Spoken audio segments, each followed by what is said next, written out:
mayambu ahanba maktada Manipuri wari yumjauna mayambu amuka hana punemjari ngasi so aikoina phulu hora story ama puduna laksari wari asili thokjarapa matamda soiki langkiba yaurabasu mayamna pukchal chauna ngakpi aduga amana wari asi hingliba natraga laikhidraba kanagumba amataga mari lenana ijaba wari nasadi bhapna mapung phana sagasaduna ijaba wari amakakni phare mayam adudi wari asi haunaba tawjarak lagi ngasigi wari asigi maming maiba ibothoi numidang wairam gi matamni syam makhoi su hantakta nauna leijariba makhoi gi phamado madudagi nga masinjak tharuraba matungda aduma karakle makhoi gi mung asi hana khara suwarami adubu asum nomagi suba nomba leptaba maramna masasi thabak suba nomba da kaya thoina tandaba maramna paisa si nomagi khara tamna paikhalakpani aduna makhoi su hana khara warambado madudagi sapharaklabanina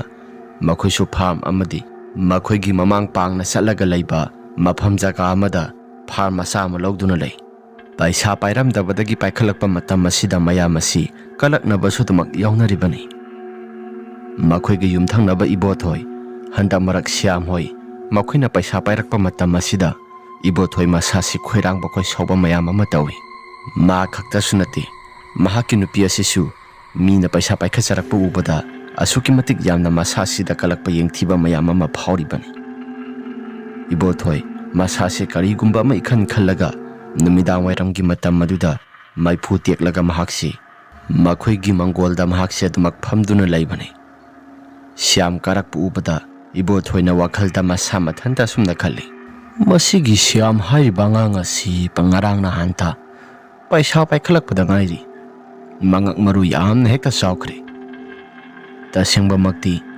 ibothoina khaliba wakhalsing asi loina aranba ngaktani syamdi samsamna mahaki mapunsida aranba amata hek tawraktaba yamna samna hingba imung amakhakni makhoi gi imung asi adubu syamna tawriba pumnamak sing asi kalakpa phawba maramna ibothoina machilda murum yamna soli aibu amuktang di hangsira hangaroigeda mahakna thokpa dumak tawjarasani asi hairaga wakhaldasu jaja yamna khali asumna syamsu yumda mi leibra haidana mahaki nupi kokthoi laima parap tholai kari haige isa se ising salabra ai siru jage haidana lakpani farm dang haktang kumlubagi isa se wa suare aduga isa se haka zabana su yadre loiraga thamlabani maningda lujagera mamangdoina lujagera maninda lujabado talli numidang wairamgi matamna goisili sasi to phaktu phaisan chali songnaga yamna songbane mamang asida puthoraklo sida yauriba tingki gi ising asiga plap punsi minaraga irumai thalujaba tawragi asi hairaga syamsu mahaki nupi da haikre mahaki nupi leimaso hohoi hairaga dumak sangkre asum tawdana leimaso dumak prap thoraklaba matamda ising adu puthorakle syamsu ising tengki dagi do kalle aduga mahaksu lujaba horakle syamna lujaringai matam maduda ibothoi maskhado kaigumba ama ikhan khallaga syamgi maskhagi manak aduda yamna saun hekta sanglai adubu mahakna sauriba pumnamak singasi kari maramdagino haibado mahak masasu gyamen taja pote mina paisa paiba hengkre mina nungayai phaba hengkre hadana masasi kalakpana supik thalabani asumba kalakpa yengthibana pik thalaba ibothoi mahaki masasida adumak sauna syamgi manak tamna dumak sanglai syam sumai mita thokpa matam oibana ibothoina changla ibado karigumba amata so khangba tawde aina mahaki manakta magi manakta sangliba si saubo utpa yadi karigumba saururabadi mahaksu adum chinglakiba ya aduna kaisu thoidokpa isi sada sauba amata hek tawda mahaki manakta dumak sanglaki asi hairaga ibothoisu syamgi manak tamna dumak sanglai syam sumai mita thokpa loisilaba matungda mahaki mamang maktada ibothoi lepaga leirambaduda khampre khangi numidang wairamgi matam nga go silakpani mamnaga mamsilakpani khurabu ibothoi handak nangi lauriba farm ꯑꯁꯤ ꯃꯃꯜ ꯀꯌꯥꯗ ꯂꯧꯔꯤꯕꯅꯣ? ꯈꯨꯔꯥ, ꯑꯩꯒꯤ ꯐꯥꯔꯝꯁꯤ ꯍꯟꯗꯛꯇꯤ ꯃꯣꯏꯅꯁꯨ ꯈꯔ ꯍꯣꯡꯅ ꯌꯣꯟꯊꯣꯛꯂꯛꯏ. ꯂꯨꯄꯥ ꯂꯥꯛ 8 ꯂꯧꯕꯅꯤꯗ. ꯏꯕꯣꯊꯣꯏ ꯂꯥꯛ 8 ꯂꯧꯏ ꯍꯥꯏꯔꯛꯄ ꯃꯇꯝ ꯑꯗꯨꯗ ꯃꯁꯥꯁꯤ ꯑꯃꯨꯛꯀ ꯍꯦꯟꯅ ꯀꯜꯂꯛꯈ꯭ꯔꯦ. ꯌꯥ, ꯑꯗꯨꯛ ꯌꯥꯝꯅ ꯐꯕ ꯐꯥꯔꯝ ꯑꯗꯨꯕꯨ ꯃꯃꯜ ꯏꯍꯣꯡ ꯍꯣꯡꯅ. ꯈꯨꯔꯥ, ꯀꯩꯗꯧꯕ ꯌꯥꯎꯔꯒꯦ? ꯀꯩꯁꯨ ꯊꯣꯏꯗꯣꯛꯄ ꯇꯧꯗꯦꯗ ꯁ꯭ꯌꯥꯝ. ꯍꯟꯗꯛ ꯃꯔꯛ ꯑꯁꯤ ꯅꯪꯒꯤ ꯐꯥꯔꯝ ꯑꯃ ꯃꯤ ꯃꯌꯥꯝ ꯑꯃꯅ ꯅꯪꯒꯤ ꯐꯥꯔꯝ ꯑꯁꯤ ꯂꯩꯅꯔꯦ ꯍꯥꯏꯕꯗꯨꯗ ꯑꯩꯁꯤ ꯑꯃꯨꯛꯇꯪ ꯍꯪꯒꯦ ꯍꯥꯏꯗꯅ ꯅꯪꯒꯤ ꯅꯅꯥꯛꯇ ꯂꯥꯛꯏꯕꯁꯤꯅꯤ. ꯈꯨꯔꯥ, ꯂꯩꯇ ꯍꯟꯗꯛꯃꯛꯁꯦ ꯈꯔ ꯂꯩꯖꯔꯦ. ꯑꯗꯨꯅ ꯑꯩꯁꯦ ꯊꯕꯛꯁꯨ ꯈꯤꯇꯪ ꯆꯤꯜꯂꯦ ꯈꯨꯔꯥ. ꯂꯩꯒꯗꯕꯅꯤ. ꯅꯍꯥ ꯑꯣꯏꯔꯤꯉꯩ ꯃꯇꯝꯗ ꯂꯩꯍꯧꯒꯗꯕꯅꯤ. ꯍꯌꯦꯡ ꯅꯪꯒꯤ ꯅꯆꯥꯅꯁꯨꯁꯤꯡ ꯑꯁꯤꯅ ꯅꯆꯥ ꯄꯤꯕꯥꯁꯨ ꯑꯃꯠꯇ ꯌꯥꯎꯗꯦ. ꯅꯆꯥꯅꯨꯄꯤꯁꯤꯡ ꯑꯁꯤ ꯌꯥꯎꯪ ꯏꯜꯂꯒ ꯊꯝꯂꯕꯁꯨ ꯐꯥꯔꯝ ꯑꯁꯤꯒꯤ ꯃꯇꯦꯡꯗꯒꯤ ꯅꯪꯁꯨ ꯀꯩꯅꯣ ꯈꯔꯁꯨ ꯍꯧꯗꯣꯛꯅꯕ ꯌꯥꯒꯗꯣꯔꯤꯕꯅꯤ. ꯍꯣꯏ ꯈꯨꯔꯥ. ꯍꯟꯗꯛ ꯃꯔꯛꯇꯤ ꯏꯕꯨꯡꯉꯣ ꯅꯪꯁꯨ ꯄꯩꯁꯥ ꯈꯔ ꯀꯣꯝꯅ ꯁꯤꯖꯤꯟꯅꯔꯦ ꯍꯥꯏꯕꯁꯤ ꯑꯩꯈꯣꯏꯁꯨ ꯄꯥꯎ ꯖꯥꯠ ꯌꯥꯝꯅ ꯇꯥꯏꯗ. ꯈꯨꯔꯥ, ꯀꯥꯏꯗꯒꯤ ꯋꯥꯅꯣꯗ. ꯄꯩꯁꯥ ꯄꯥꯏꯕ ꯈꯣꯠꯄꯗꯨꯗꯤ ꯃꯤꯅ ꯄꯪꯍꯥꯏꯗ ꯍꯥꯏꯅꯕꯒꯤ ꯋꯥꯅꯤ. ꯑꯩꯈꯣꯏꯗꯤ ꯀꯌꯥ ꯊꯣꯏꯅ ꯑꯗꯨꯒꯨꯝꯕ ꯃꯔꯝꯗ ꯑꯃꯠꯇꯁꯨ ꯈꯪꯕ ꯂꯩꯇꯦꯗ. ꯈꯪꯉꯤꯗ. ꯄꯩꯁꯥ ꯄꯥꯏꯕ ꯍꯥꯏꯕꯁꯤ ꯂꯣꯠꯄ ꯀꯩꯗꯧꯅꯨꯡꯗ ꯌꯥꯗꯕꯅꯤ. ꯐꯔꯦꯁꯦ, ꯅꯪꯁꯨ ꯅꯁꯥꯗꯣ ꯋꯥꯔꯝꯂꯅꯤ. ꯂꯨꯖꯊꯣꯛꯑꯣ. ꯑꯁꯤ ꯍꯥꯏꯔꯒ ꯏꯕꯣꯊꯣꯏꯁꯨ ꯑꯗꯨꯃꯛ ꯇꯨꯡ ꯑꯣꯜꯂꯒ ꯂꯥꯛꯀꯦ ꯍꯥꯏꯗꯅ ꯇꯧꯏ. ꯑꯗꯨꯕꯨ ꯁ꯭ꯌꯥꯝꯅ ꯏꯔꯨꯖꯔꯤꯕꯗꯨ ꯃꯍꯥꯛꯁꯨ ꯍꯥꯏꯐꯦꯠ ꯃꯃꯤꯠ ꯈꯥꯅ ꯌꯦꯡꯂꯝꯂꯕ ꯃꯇꯨꯡꯗ ꯑꯗꯨꯃꯛ ꯃꯃꯥꯏ ꯂꯩꯗꯨꯅ ꯂꯥꯛꯏ. ꯁ꯭ꯌꯥꯝꯁꯨ ꯀꯔꯤꯒꯨꯝꯕ ꯑꯃꯠꯇ ꯈꯟꯕ ꯇꯧꯗ ꯑꯗꯨꯃꯛ ꯃꯍꯥꯛꯁꯨ ꯑꯗꯨꯃꯛ ꯂꯩꯗꯨꯅ ꯃꯍꯥꯛꯁꯨ ꯏꯔꯨ ꯃꯥꯏꯊꯜꯂꯨꯖꯕ ꯇꯧꯍꯧꯔꯤ. ꯇꯧꯔꯤꯕ ꯄꯨꯝꯅꯃꯛꯁꯤꯡ ꯑꯗꯨ ꯁ꯭ꯌꯥꯝꯗꯤ ꯑꯃꯠꯇꯁꯨ ꯎꯕ ꯅꯠꯇꯦ. ꯏꯕꯣꯊꯣꯏꯗꯤ ꯃꯃꯤꯠ ꯑꯗꯨ ꯉꯥꯡꯁꯪ ꯉꯥꯡꯕ ꯃꯈꯩ ꯁ꯭ꯌꯥꯝꯗ ꯑꯗꯨꯃꯛ ꯁꯥꯎꯔꯒ ꯌꯦꯡꯉꯤ. ꯑꯁꯨꯝ ꯇꯧꯗꯅ ꯁ꯭ꯌꯥꯝꯁꯨ ꯑꯗꯨꯃꯛ ꯏꯔꯨ ꯃꯥꯏꯊꯜꯂꯨꯖꯕ ꯇꯣꯛꯂꯕ ꯃꯇꯨꯡ ꯂꯣꯏꯁꯤꯜꯂꯕ ꯃꯇꯨꯡꯗ ꯃꯍꯥꯛꯁꯨ ꯑꯗꯨꯃꯛ ꯌꯨꯝ ꯃꯅꯨꯡꯗ ꯆꯪꯈ꯭ꯔꯦ. ꯏꯕꯣꯊꯣꯏꯁꯨ ꯃꯩ ꯃꯈꯥ ꯇꯥꯅ ꯇꯤꯛꯂꯒ ꯑꯁꯨꯝꯅ ꯃꯆꯤꯜꯗ ꯁꯣꯜꯂꯤ. ꯃꯥꯅ ꯅꯨꯡꯉꯥꯏ ꯌꯥꯏꯐꯅ ꯂꯩꯔꯤꯕꯁꯤ ꯃꯍꯥꯛꯀꯤ ꯍꯤꯡꯒꯣꯜ ꯁꯝꯕꯜꯁꯤꯡ ꯌꯥꯝꯅ ꯅꯨꯡꯉꯥꯏꯅ ꯏꯪꯅ ꯆꯤꯛꯅ ꯂꯩꯕ ꯌꯥꯝꯅ ꯃꯌꯥꯏ ꯀꯟꯕ ꯍꯤꯡꯈꯣꯜ ꯑꯃꯅꯤ. ꯑꯗꯨꯅ ꯃꯍꯥꯛꯁꯨ ꯃꯅꯥ ꯃꯅꯤꯟ ꯑꯃꯠꯇ ꯅꯥꯏꯕ ꯇꯧꯗꯗꯃꯛ ꯅꯨꯡꯉꯥꯏꯅ ꯂꯩꯕꯅꯤ. ꯍꯤꯡꯈꯣꯜ ꯑꯁꯤ ꯑꯩꯁꯨ ꯀꯔꯤꯒꯨꯝꯕ ꯑꯃ ꯏꯇꯧ ꯇꯧꯔꯒ ꯍꯤꯡꯈꯣꯜ ꯑꯁꯤ ꯑꯩꯅ ꯅꯝ ꯍꯥꯗꯅ ꯃꯨꯟꯗꯕ ꯌꯥꯗꯕꯅꯤ. ꯐꯔꯦ, ꯅꯣꯡꯃ ꯃꯇꯥꯡ ꯆꯥꯕ ꯑꯃꯗ ꯑꯩꯁꯨ ꯇꯧꯔꯒꯦ. ꯑꯁꯤ ꯍꯥꯏꯔꯒ ꯏꯕꯣꯊꯣꯏ ꯃꯕꯨꯛ ꯃꯅꯨꯡꯗ ꯍꯨ ꯐꯨꯝꯂꯒ ꯃꯍꯥꯛꯁꯨ ꯑꯗꯨꯃꯛ ꯈꯟꯗꯨꯅ ꯂꯩꯈ꯭ꯔꯦ. ꯑꯁꯣꯝꯗꯅ ꯁ꯭ꯌꯥꯝꯁꯨ ꯌꯨꯝ ꯃꯅꯨꯡꯗ ꯄ꯭ꯔꯞ ꯂꯥꯛꯂꯤ. ꯃꯆꯥꯅꯨꯄꯤ ꯊꯥꯗꯣꯏ ꯆꯥꯛ ꯊꯣꯡꯗꯨꯅ ꯂꯩꯔꯤ. ꯑꯗꯨꯒ ꯃꯍꯥꯛꯀꯤ ꯅꯨꯄꯤ ꯂꯩꯃꯁꯨ ꯃꯆꯥꯅꯨꯄꯤꯅ ꯆꯥꯛ ꯊꯣꯡꯂꯤꯕꯗꯨꯗ ꯑꯦꯟꯁꯥꯡ ꯃꯅꯥ ꯃꯁꯤꯡ ꯁꯦꯝꯗꯨꯅ ꯑꯗꯨꯃꯛ ꯂꯩꯔꯤ. ꯃꯆꯥꯅꯨꯄꯤ ꯌꯥꯏꯃ ꯊꯣꯏꯕꯤ ꯑꯃꯗꯤ ꯊꯣꯏꯅꯥꯎ, ꯃꯈꯣꯏ ꯑꯅꯤ ꯆꯥꯛꯈꯨꯝ ꯑꯗꯨꯗ ꯂꯥꯏꯔꯤꯛ ꯄꯥꯗꯨꯅ ꯂꯩꯔꯤ. ꯃꯣꯏ ꯕꯕꯥ, ꯍꯟꯗꯛ ꯃꯔꯛꯇꯤ ꯑꯩꯈꯣꯏꯒꯤ ꯏꯃꯨꯡ ꯑꯁꯤ ꯃꯤꯅ ꯀꯩꯅꯣ ꯈꯔꯁꯨ ꯀꯜꯂꯛꯄ ꯃꯥꯜꯂꯤꯀꯣ? ꯀꯜꯂꯛꯄ ꯃꯌꯥꯝ ꯑꯃ ꯀꯩꯅꯣ ꯈꯔ ꯇꯧꯔꯛꯄ ꯌꯥꯏ. ꯑꯗꯨꯕꯨ ꯇꯧꯔꯤꯕ ꯄꯨꯝꯅꯃꯛꯁꯤꯡ ꯑꯁꯤ ꯑꯩꯈꯣꯏꯁꯨ ꯀꯔꯤꯒꯨꯝꯕ ꯑꯃꯠꯇ ꯃꯤꯗ ꯑꯌꯦꯠ ꯑꯄꯟ ꯄꯤꯗꯅ ꯅꯨꯡꯉꯥꯏꯅ ꯑꯗꯨꯃꯛ ꯂꯩꯒꯗꯕꯅꯤ. ꯑꯩꯈꯣꯏꯅ ꯃꯤꯗ ꯀꯥꯏꯗ꯭ꯔꯒꯗꯤ ꯏꯁꯣꯔ ꯃꯥꯅ ꯎꯒꯗꯣꯔꯤꯕꯅꯤ. ꯑꯗꯨꯅ ꯑꯩꯈꯣꯏꯅ ꯀꯔꯤꯒꯨꯝꯕ ꯑꯃꯠꯇ ꯐꯠꯇꯕ ꯊꯕꯛ ꯑꯁꯤ ꯁꯨꯡꯇꯧ ꯇꯧꯔꯣꯏꯗꯕꯅꯤ. ꯑꯗꯨꯕꯨꯗꯤ ꯆꯨꯝꯕ. ꯍꯟꯗꯛ ꯃꯔꯛ ꯑꯩꯈꯣꯏꯁꯤ ꯁꯨꯕ ꯅꯣꯝꯕ ꯈꯔ ꯀꯥꯟꯅꯔꯛꯄ ꯑꯃꯗꯤ ꯑꯩꯈꯣꯏꯒꯤ ꯐꯥꯔꯝ ꯑꯁꯤ ꯁꯤꯗ ꯀꯩꯅꯣ ꯈꯔ ꯂꯩ ꯈꯣꯠꯇꯅ ꯇꯧꯔꯛꯄ, ꯑꯗꯨꯒ ꯃꯤꯁꯤꯡꯁꯤ ꯈꯔ ꯀꯜꯂꯛꯅꯕꯒꯨꯝ. ꯇꯧꯖꯁꯅꯨꯗ. ꯃꯥꯒꯤ ꯃꯤꯅ ꯀꯜꯂꯛꯅꯕ, ꯃꯤꯅ ꯇꯧꯔꯤꯕ ꯊꯕꯛ ꯑꯁꯤꯗ ꯃꯁꯥꯗꯤ ꯍꯣꯠꯅꯒꯦ ꯍꯥꯏꯗ꯭ꯔꯒ ꯃꯤꯅ ꯇꯧꯔꯤꯕ ꯊꯕꯛ ꯑꯁꯤꯗ ꯍꯦꯟꯅ ꯀꯜꯂꯛꯄ ꯍꯥꯏꯕꯁꯤ ꯃꯁꯤꯗꯤ ꯃꯁꯥꯅ ꯇꯥꯕꯅꯤ. ꯑꯗꯨꯕꯨ ꯀꯌꯥ ꯊꯣꯏꯗꯣꯛꯅ ꯀꯜꯂꯛꯄ ꯇꯧꯔꯨꯅꯨ. ꯑꯩꯈꯣꯏꯁꯨ ꯑꯩꯈꯣꯏꯅ ꯇꯧꯒꯗꯕ ꯊꯕꯛꯁꯤꯡ ꯑꯁꯤ ꯃꯁꯤꯗ ꯀꯥꯏꯗꯅ ꯑꯗꯨꯃꯛ ꯆꯠꯂꯒ ꯂꯣꯏꯔꯦ. ꯃꯤ ꯑꯇꯩꯗ ꯀꯌꯥ ꯊꯣꯏꯅ ꯀꯥꯏꯕ ꯇꯧꯗ꯭ꯔꯒꯗꯤ ꯑꯩꯈꯣꯏꯁꯨ ꯇꯨꯡ ꯀꯣꯏꯅ ꯑꯗꯨꯃꯛ ꯆꯠꯀꯗꯣꯔꯤꯕꯅꯤ. ꯃꯆꯥꯅꯨꯄꯤ ꯊꯥꯗꯣꯏꯅ, ꯕꯕꯥ, ꯍꯟꯗꯛ ꯃꯔꯛ ꯑꯩꯈꯣꯏꯅ ꯐꯥꯝꯒ ꯂꯩꯗꯅ ꯇꯧꯕꯁꯤ ꯏꯃꯥ ꯍꯣꯏꯒꯤ ꯃꯄꯥꯝꯗꯒꯤ ꯄꯩꯁꯥ ꯄꯨꯔꯒ ꯂꯧꯕꯅꯤ ꯀꯥꯏꯅꯁꯨ ꯍꯥꯏꯅꯩ. ꯍꯥꯏꯖꯁꯅꯨꯗ, ꯀꯜꯂꯛꯇꯅ ꯑꯗꯨꯃꯛ ꯍꯥꯏꯅꯔꯤꯕꯅꯤ. ꯃꯗꯨꯗ ꯀꯌా ꯊꯣꯏꯅꯁꯨ ꯍꯛꯆꯤꯟꯅꯁꯨ ꯂꯧꯔꯨꯅꯨ. ꯐꯔꯦꯁꯦ. ꯏꯄꯥ ꯆꯥꯛꯇꯣ ꯂꯥꯝꯂꯦ. ꯈꯔ ꯊꯨꯅ ꯆꯥꯛ ꯑꯗꯨ ꯊꯤꯔꯒ ꯂꯣꯏꯁꯤꯜꯂꯕ ꯃꯇꯨꯡꯗ ꯆꯥꯅꯕ ꯇꯧꯔꯁꯤ. ꯑꯁꯤ ꯍꯥꯏꯔꯒ ꯊꯥꯗꯣꯏꯁꯨ ꯃꯄꯥ ꯆꯥꯛ ꯂꯥꯝꯂꯦ ꯍꯥꯏꯕꯗꯨꯗ ꯆꯥꯛ ꯑꯁꯦ ꯄ꯭ꯔꯞ ꯊꯣꯡꯗꯣꯛꯂꯦ. ꯑꯗꯨꯒ ꯊꯥꯗꯣꯏꯁꯨ ꯆꯥꯛ ꯑꯗꯨ ꯂꯣꯏꯁꯤꯜꯂꯕ ꯃꯇꯨꯡꯗ ꯆꯥꯛ ꯆꯥꯅꯕ ꯍꯥꯏꯗꯅ ꯇꯧꯔꯤ꯫ ꯃꯈꯣꯏꯁꯨ ꯆꯥꯛ ꯆꯥꯕ ꯂꯣꯏꯁꯤꯜꯂꯕ ꯃꯇꯨꯡꯗ ꯃꯥꯒꯤ ꯃꯐꯝꯁꯤꯡꯗ ꯇꯨꯝꯕ ꯆꯪꯅꯔꯒꯦ ꯍꯥꯏꯗꯅ ꯍꯦꯛ ꯇꯧꯕ ꯃꯇꯝꯅꯤ ꯃꯈꯣꯏꯒꯤ ꯃꯅꯤꯡ ꯊꯣꯡ ꯊꯪꯕ ꯁꯔꯨꯛ ꯑꯗꯣꯝꯗ ꯍꯧꯔꯤꯕ ꯋꯥꯄꯜ ꯃꯌꯥꯝꯁꯤꯡ ꯑꯗꯣ ꯄ꯭ꯔꯣꯞ ꯄ꯭ꯔꯣꯞ ꯂꯥꯎꯅ ꯂꯣꯏꯅ ꯍꯦꯛꯇ ꯀꯦꯟꯕꯒꯨꯝꯅ ꯃꯈꯣꯜ ꯈꯔꯁꯨ ꯇꯥꯕ ꯍꯧꯔꯛꯄꯅꯤ꯫ ꯃꯈꯣꯜ ꯑꯗꯨ ꯇꯥꯕ ꯃꯇꯝ ꯑꯗꯨꯗ ꯁ꯭ꯌꯥꯝꯅ ꯃꯃꯤꯠ ꯃꯅꯥ ꯆꯞ ꯌꯨꯡꯈꯠꯂꯒ ꯁꯨꯝꯅ ꯍꯥꯏꯔꯛꯏ, "ꯏ, ꯀꯗꯥꯏꯗꯒꯤ ꯋꯥꯄꯜ ꯃꯌꯥꯝꯒꯤ ꯃꯈꯣꯜꯁꯤꯡꯅꯣ? ꯀꯅꯥꯒꯨꯝꯕ ꯈꯔꯅ ꯍꯨꯔꯥꯜꯂꯕ ꯖꯥꯠꯂꯥ?"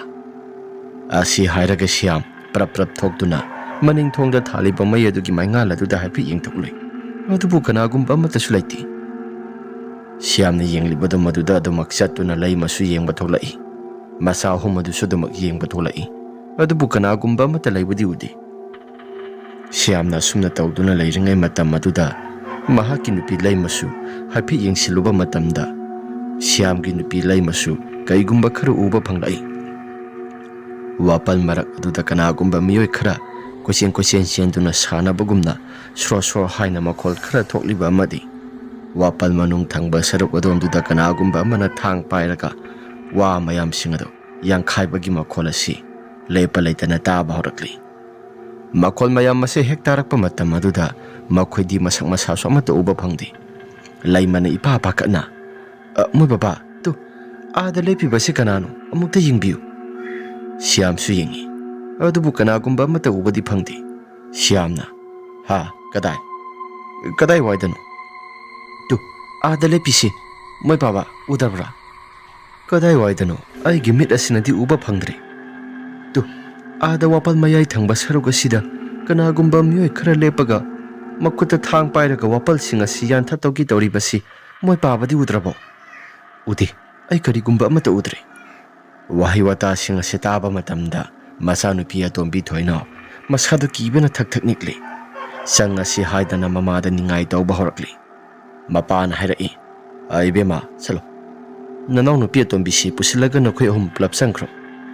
ꯑꯁꯤ ꯍꯥꯏꯔꯒ ꯊꯣꯏꯅꯥꯎ ꯑꯃꯗꯤ ꯊꯥꯗꯣꯏ, ꯊꯣꯏꯕꯤ ꯃꯈꯣꯏ ꯑꯍꯨꯝ ꯄꯨꯂꯞ ꯄꯨꯟꯅ ꯆꯪꯈ꯭ꯔꯦ꯫ ꯂꯩꯃ ꯑꯃꯗꯤ ꯁ꯭ꯌꯥꯝꯁꯨ ꯄ꯭ꯔꯞ ꯄ꯭ꯔꯞ ꯆꯪꯂꯛꯏ꯫ ꯉꯁꯥꯏ ꯃꯈꯩꯗꯤ ꯃꯈꯣꯏꯅ ꯌꯦꯡꯂꯤꯉꯩ ꯃꯇꯝꯗ ꯌꯥꯟꯊꯠꯄꯒꯤ ꯃꯈꯣꯜ ꯌꯥꯝꯅ ꯇꯥꯍꯧꯕꯅꯤ꯫ ꯃꯈꯣꯏꯅ ꯏꯃꯨꯡꯗ ꯍꯦꯛ ꯆꯪꯈꯤꯕ ꯃꯇꯝ ꯑꯗꯨꯗ ꯑꯃꯨꯛꯀ ꯍꯦꯟꯅ ꯃꯈꯣꯜ ꯑꯁꯤ ꯂꯦꯞꯄ ꯂꯩꯇꯅ ꯖꯝ ꯂꯥꯎꯅ ꯌꯥꯟꯕꯒꯤ ꯃꯈꯣꯜ ꯑꯁꯤ ꯍꯦꯛꯇ ꯇꯥꯕ ꯍꯧꯔꯛꯄꯅꯤ꯫ "ꯃꯣꯏ ꯕꯕꯥ, ꯀꯩꯅꯣ ꯇꯧꯔꯤꯕꯁꯤꯗꯤ?